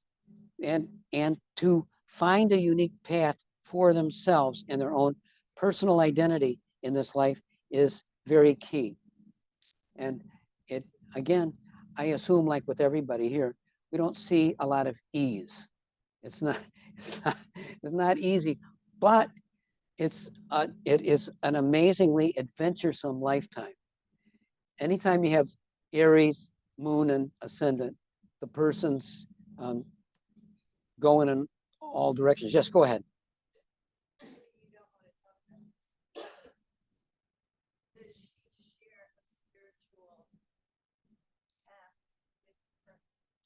She, I mean, as an astrologer, I can say the answer is it's essential. It's not a matter of, yeah, well, she might. It wouldn't happen without that. It's like, you know how you get married to somebody and they're like, well, I'm a Methodist and they're an Episcopalian and we don't go to the same church, and you know, that's not this person. This is like, whatever we're doing it together. It's okay. And so we're moving right along. I don't know who this person is, but this is Leela. And oh, how about that? She's an old friend. Forgive me for breaking the confidence here, Leela. Leela is my soul sister. We've been together in many lifetimes, and we've had quite a series of adventures in this lifetime. She did all the artwork for my correspondence school when it first started a long time ago. Anyway, she is a Capricorn with Sun in the 10th house, which you probably ask yourself, well, does that mean that she's like the president of General Motors? It's because Capricorn is work your way up. But this is kind of interesting. And, we got Mars conjunct Uranus. What does that mean? And it's close. Mars is desire. So the desire was to be heard. Anybody with Mars in Gemini wants to be taken seriously. They got something to say and they want people to hear them. But what does Mars conjunct Uranus mean? Uranus is infinite knowledge. Anybody with Mars conjunct Uranus wants and took this incarnation hoping to raise the vibration of their desire nature, hoping to make it be something more sustainable, something that was going to be more in their path. Now, again, this is, I think, a highly unusual chart here because we have this almost exact conjunction between the moon and Neptune.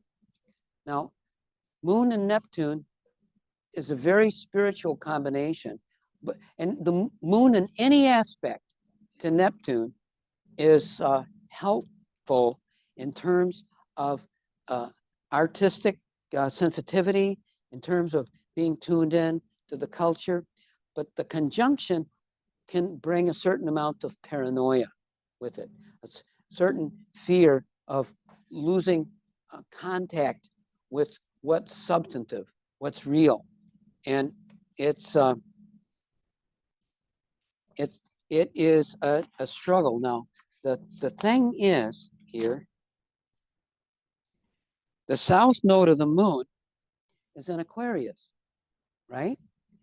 Okay, so we got a grand trine between the south node, moon, Neptune, Mars, Uranus. So this is not somebody who took this incarnation saying, well, gee, what will I do?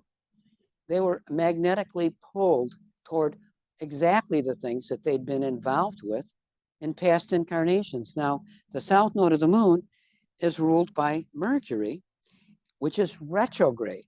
And here is one of those places where the retrograde Mercury does tell us that this is a repeat of some things that have gone on before.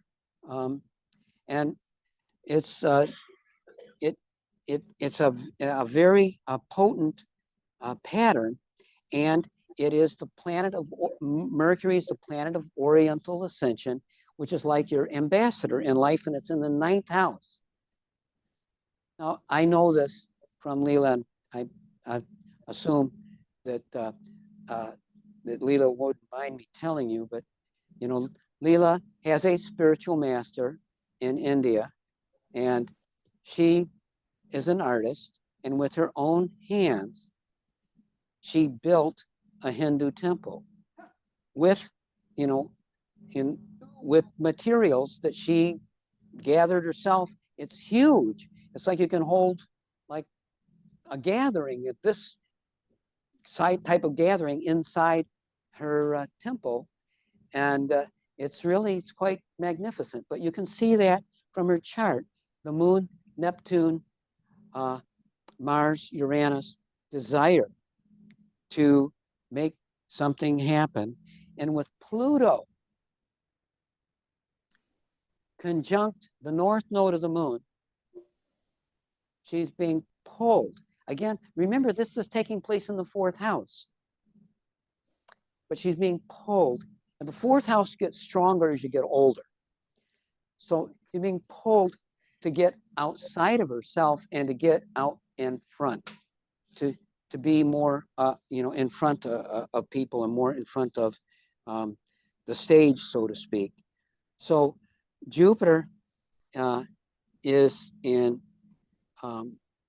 quincunx to the sun, which is always hard for a Capricorn with Jupiter quincunx to the sun to see how big is big, where to put my energy. Anyway, on and on I could go on inevitably, but with Venus and Sagittarius, there's love for foreign countries, things far away. And she was an Indian soul. Leela, forgive me, I'm going to share something. Is that okay with you? Sure, it's okay. But I have a question. I can't hear you, honey. Oh, I'm sorry. I thought it Well, was. give me the finger if you don't want me to say anything. When My I life's first open met book. Leela, I was born in Gujarat state in my last lifetime in India. And I was taken by a mutual acquaintance to her house back in, I think it was 78. And she prepared an Indian dinner for me. And it was the first time in this lifetime I had had food that tasted like the food that I had had in my last lifetime. She cooked in a style, Gujarat style, that, was a new thing. And we became, of course, close friends. Anyway, we could go on and on with any of these charts, but I'm going to keep moving along. Thank you, Leela, for not being pissed at me. I wanted to share that. I think that they would enjoy knowing a little bit about this, Yes? Did she serve in the Peace Corps? No, she's had a hard enough time keeping peace in her own life. But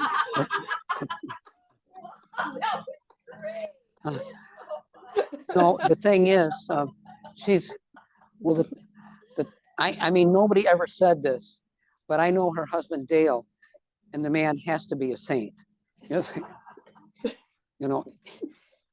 the stuff that has gone on. But she's the thing about Pluto on the North Node is Pluto again is all or nothing.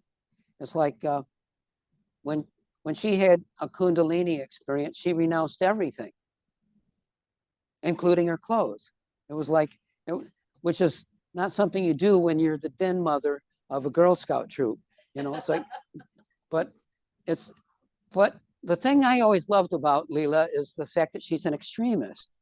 I mean, me, I'm always up for, the living on the edge, not as much as I did, 30, 40 years ago, but that the thing about Pluto all or nothing is you get there, it's like,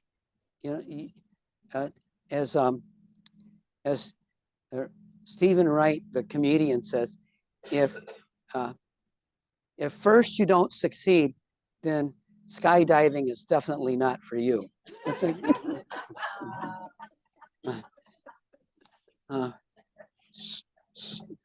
so Leela's always landed on her feet or somebody else's feet, but she's a dear soul. One of those people that I would, if I was on a desert island, I would be happy if she was with me. Okay. So we're going to try this person here. And this is So I record. Lanawa. Lanawa. No. What derivation is that? Video, but you Yeah. won't see the video. But you'll hear- Filipino. Okay. Okay. It was What you had to say about Peace. you. Yeah, the whole chart, Great. yeah.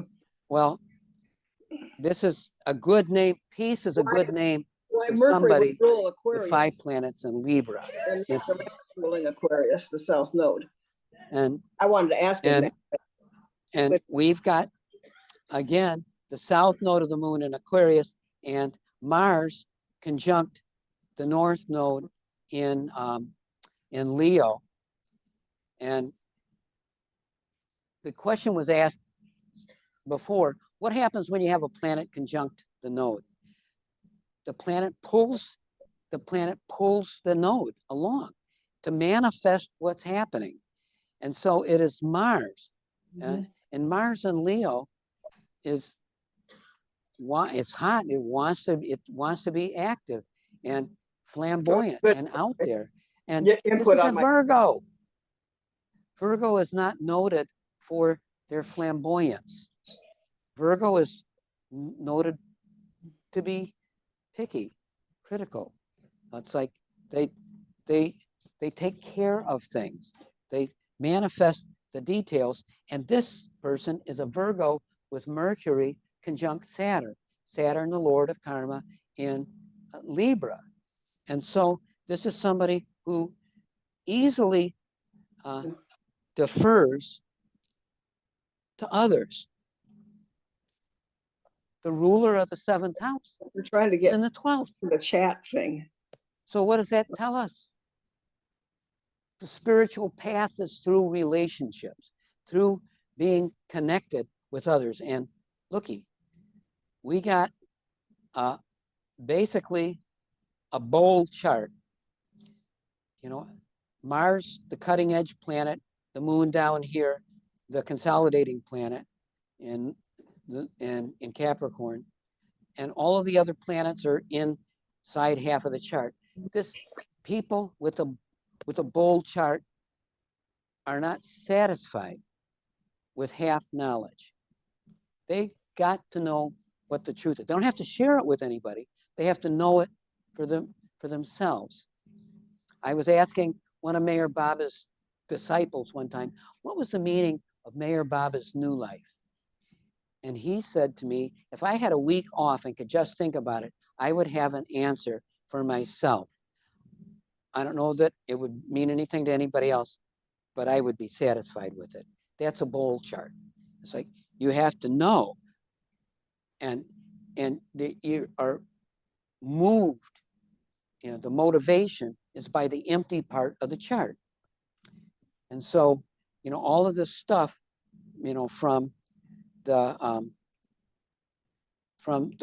third house up to the ninth house, that's all where the action is.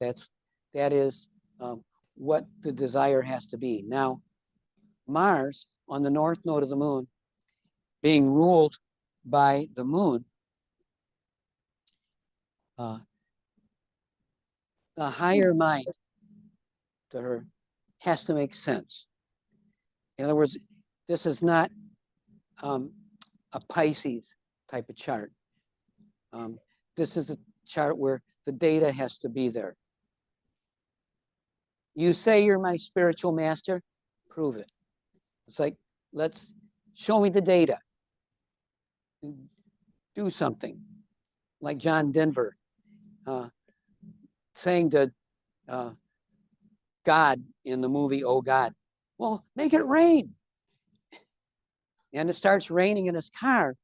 And George Burns says, well, are you satisfied? He says, hey, it's raining in here, but it's not raining out there. It's just raining in the car. He says, well, why should I make everybody else's day miserable? It's like, it's like, this is somebody that needs to see it to believe it.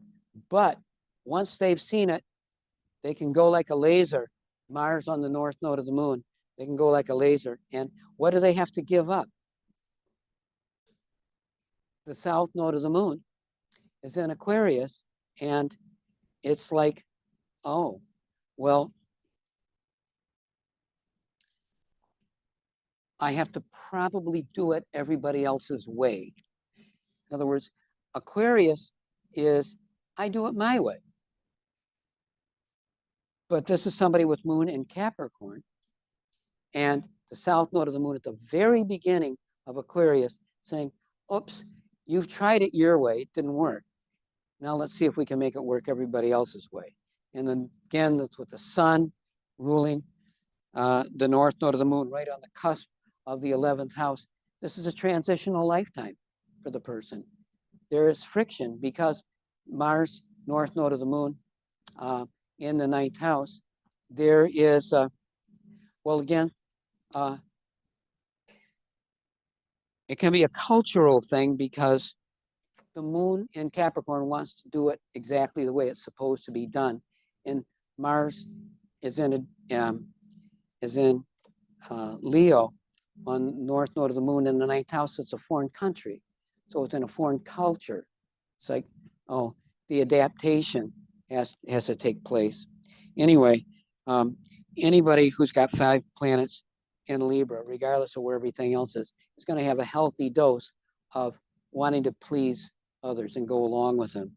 And with, as I said before, with the ruler of the 7th house in the 12th, the spiritual path is through other people, and with the ruler of the 12th house in the 12th, it's a sure deal. It's locked in. So it's one of those things where you have to know what works, seeing it laid out. And once you've seen it laid out, the deal is closed. You can't argue with it. You have to be able to go along and say, all right, I may not like it, but you proved it, and so now I've got to do it. I got to tell you, each one of these charts is like an orchid. They're like a beauty all unto themselves, and looking into them is such a privilege. So we're going to see what we got here. This is great, Bob. Love your understanding. Well, you know, I try. Astrology in action. Yeah. Okay, here is Sherry. She must be a good person because she's a Libra.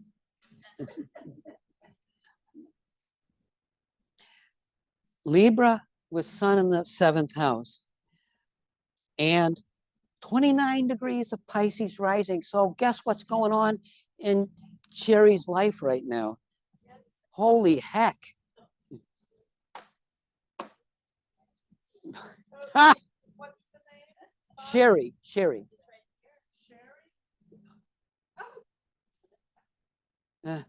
And it's Capricorn moon at 0 degrees with 29 degrees of Sagittarius. You got, you know, I had these charts in advance, and I was talking to Georgia Stathis, and just after her lecture, I says, I got these charts, and the 29th degree is active on half of the charts. And she says, oh, use any of the information out of my lecture that you want. I use everybody's information. I use yours, but not without acknowledging the fact that you have some thoughts to share on this. And she, Georgia, has her moon is at 29 degrees of Pisces. So she's getting it right now. And, you know, the thing about the last decadent of Pisces, it's a Scorpio decadent. So it's like elimination, getting rid of stuff. And this is, again, as with so many people, there's a transitional lifetime because the moon is at 0. The moon is at 0 Capricorn in trine to Venus in the 6th house at 5 Virgo. So this person is doing quite a juggling act of being able to come in to the world where they have no water in their chart and 5 mutable planets. So 5 mutable planets and no water. It's very, very changeable, very amenable. And at the same time, 29 degrees on the midheaven, 0 degrees right after that. They're crossing over into something new where they're having to relinquish a need for certainty. You know, Libras are always hedging their bets. You know, it's like, well, maybe this, maybe that. And it's like it's like in the moon being square Neptune, it's like, is it real? You know, is what I'm seeing, is it actually happening? It's like, so giving up for this lifetime, giving up an addiction to certainty is a very big deal. Being able to, did you want to say something, Diane? I just wanted to share with my teacher, first time I was learning, and I had a 29-degree four-way thing, and I called Brenda Brush today. She said, she'll be waiting forever. She'll be waiting forever. I know who Brenda Brush is, and I've met her, but I didn't know her like you did. Anyway, she was an astrology. For those who don't know, she was an astrology teacher who did lots and lots of really good work over here in this part of the world. So, I just wanted to say, with the Leo 5th house and the moon ruling it up on the 10th house at 0 Virgo, this is not a comfortable lifetime for you. It would be like if you had a stage mom that was always pushing you. Come on, you get out, you're a great tap dancer. Get out there on the stage and just do it. And you say, well, wait a minute, I don't know that step, and I don't quite have it down. Let me go practice it in the closet for another 2 or 3 years. It's like, no, you have to get out, honey. You're great. You say, Mom, you think I'm great, but it's like, it is difficult for anybody with, well, there you go.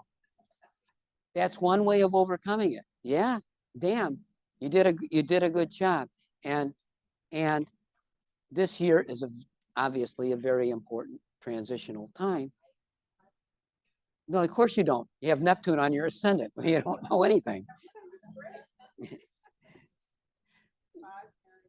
5 marriages, huh? Yeah, it happens because you're so amenable.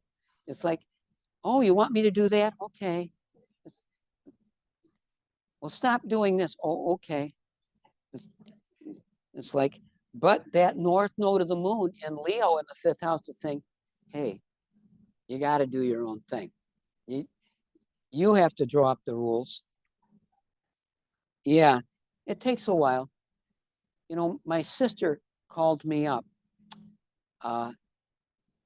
day before yesterday. She says, Dad would be so proud of you. I says, really? She says, how many people you know that are 76 years old that wrote a book? And saying, well, I thought like the person interviewing for BBC was interviewing the Dalai Lama. And he says, well, obviously you're a very old soul. And he says, yes, but an old soul is just a slow learner. It's like, we're all just sort of dragging our heels with this here. Joanna. Okay, so what do we got here? We'll try this one. Okay, we got Joanna. Joanne?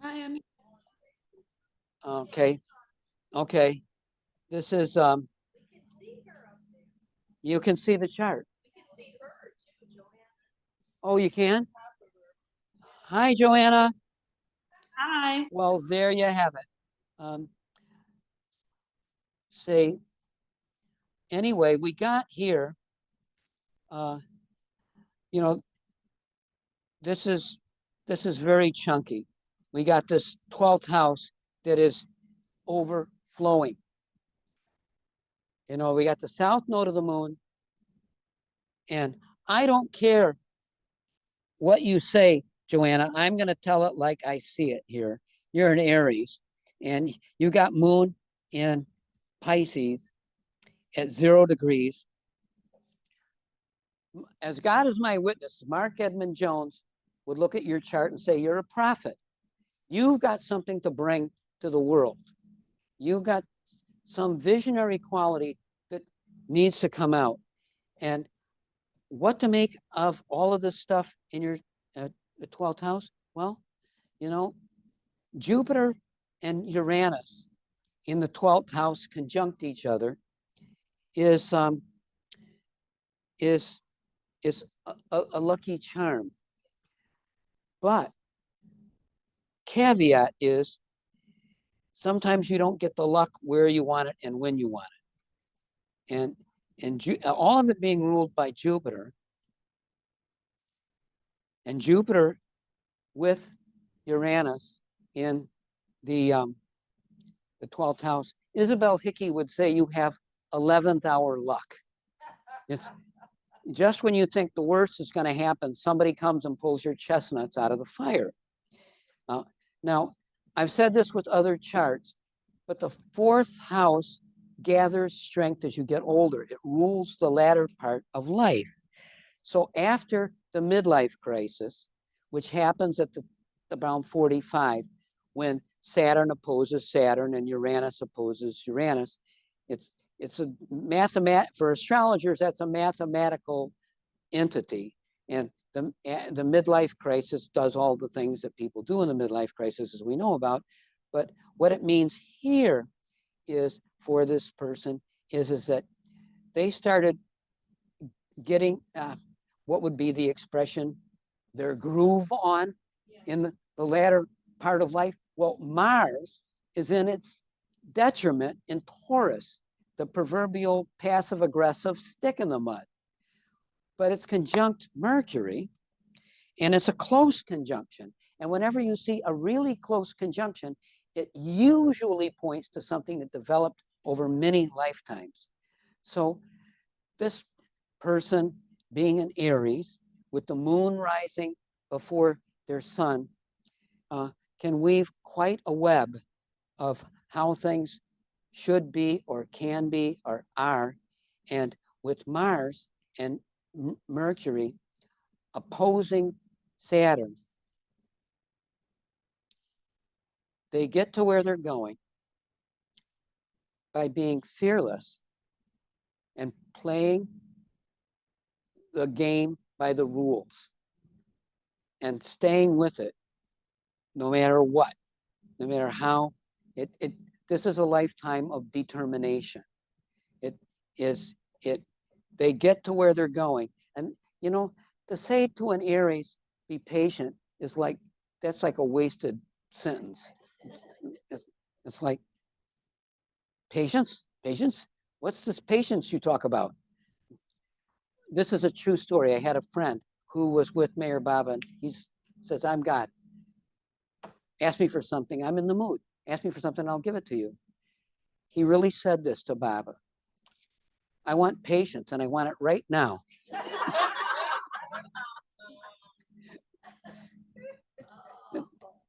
Anyway, so here's somebody who will get to where they're going.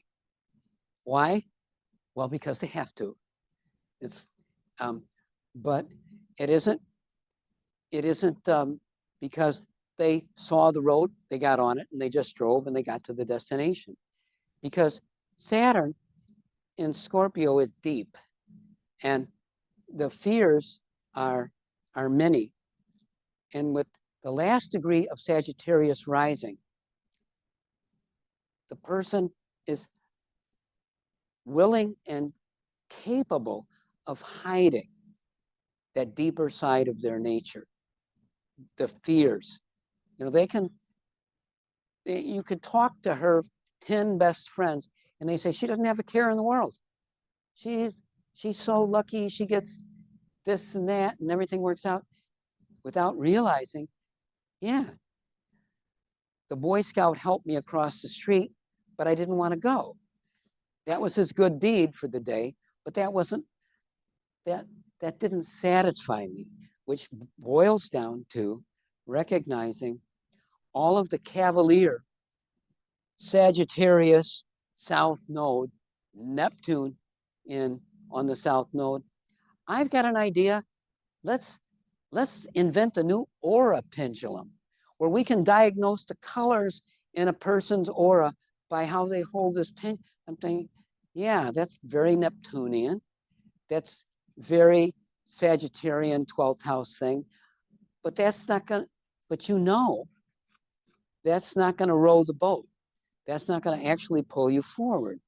And so we've got this South Node of the moon pulling you toward the 12th house. It does. It just pulls you there. And it's sort of like, yeah, I want to live in a secluded place. Maybe I'll work in a hospital caring for elderly people, or maybe I'll be in a monastery copying manuscripts. But the north node of the moon in Gemini, just behind the ascendant, is saying, nope, nope, you got to go out and gather new data. And what goes wrong in relationships, forgive me if I'm stepping on something here, but the difficulty in relationships, and it's not, you know, have you ever been with somebody that thought they knew you better than you know yourself when they tell you that? Oh, yeah, I know what you really want. She does. She actually knows most of the people that she comes in better than they know themselves. And she embraces that. And it makes it difficult to get close to anybody unless they are on the path and are probing themselves.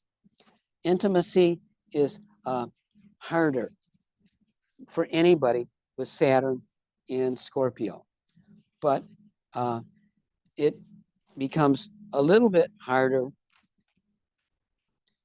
when you have the moon in Pisces ruling the 8th house, because it complicates things. It's like if I tell you you don't know something and you're unconscious of it, well, okay, there's no argument. What are you going to say? Oh, yeah, I know. Yeah, well, you don't. And so this person is somebody who has difficulty getting into a picture where their dynamic higher vision of what they're doing matches what's literally going on in their life. Not that they're the, like moon and Pisces off in daydream land or disconnected from the facts. It's that they often don't go and gather the facts that they need to make it work. They have the skill, they can do it. They just haven't had the ability to get there yet. It's again, we keep having this. This is a transitional 29-degree year. So this can be a big turning point. So we got time maybe for one more, and I'll make this quick.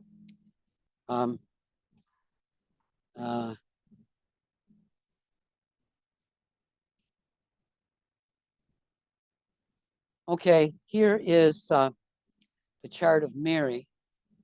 And we have this unusual pattern of Jupiter, the ascendant, and the sun all in a tight bundle. So obviously one thing that's affected, that will affect them all.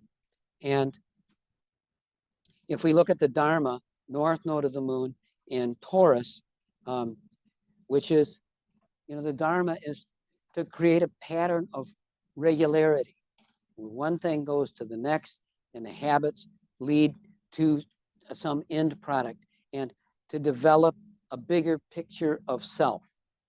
Now, Jupiter conjunct the sun in Sagittarius has already got a pretty good picture.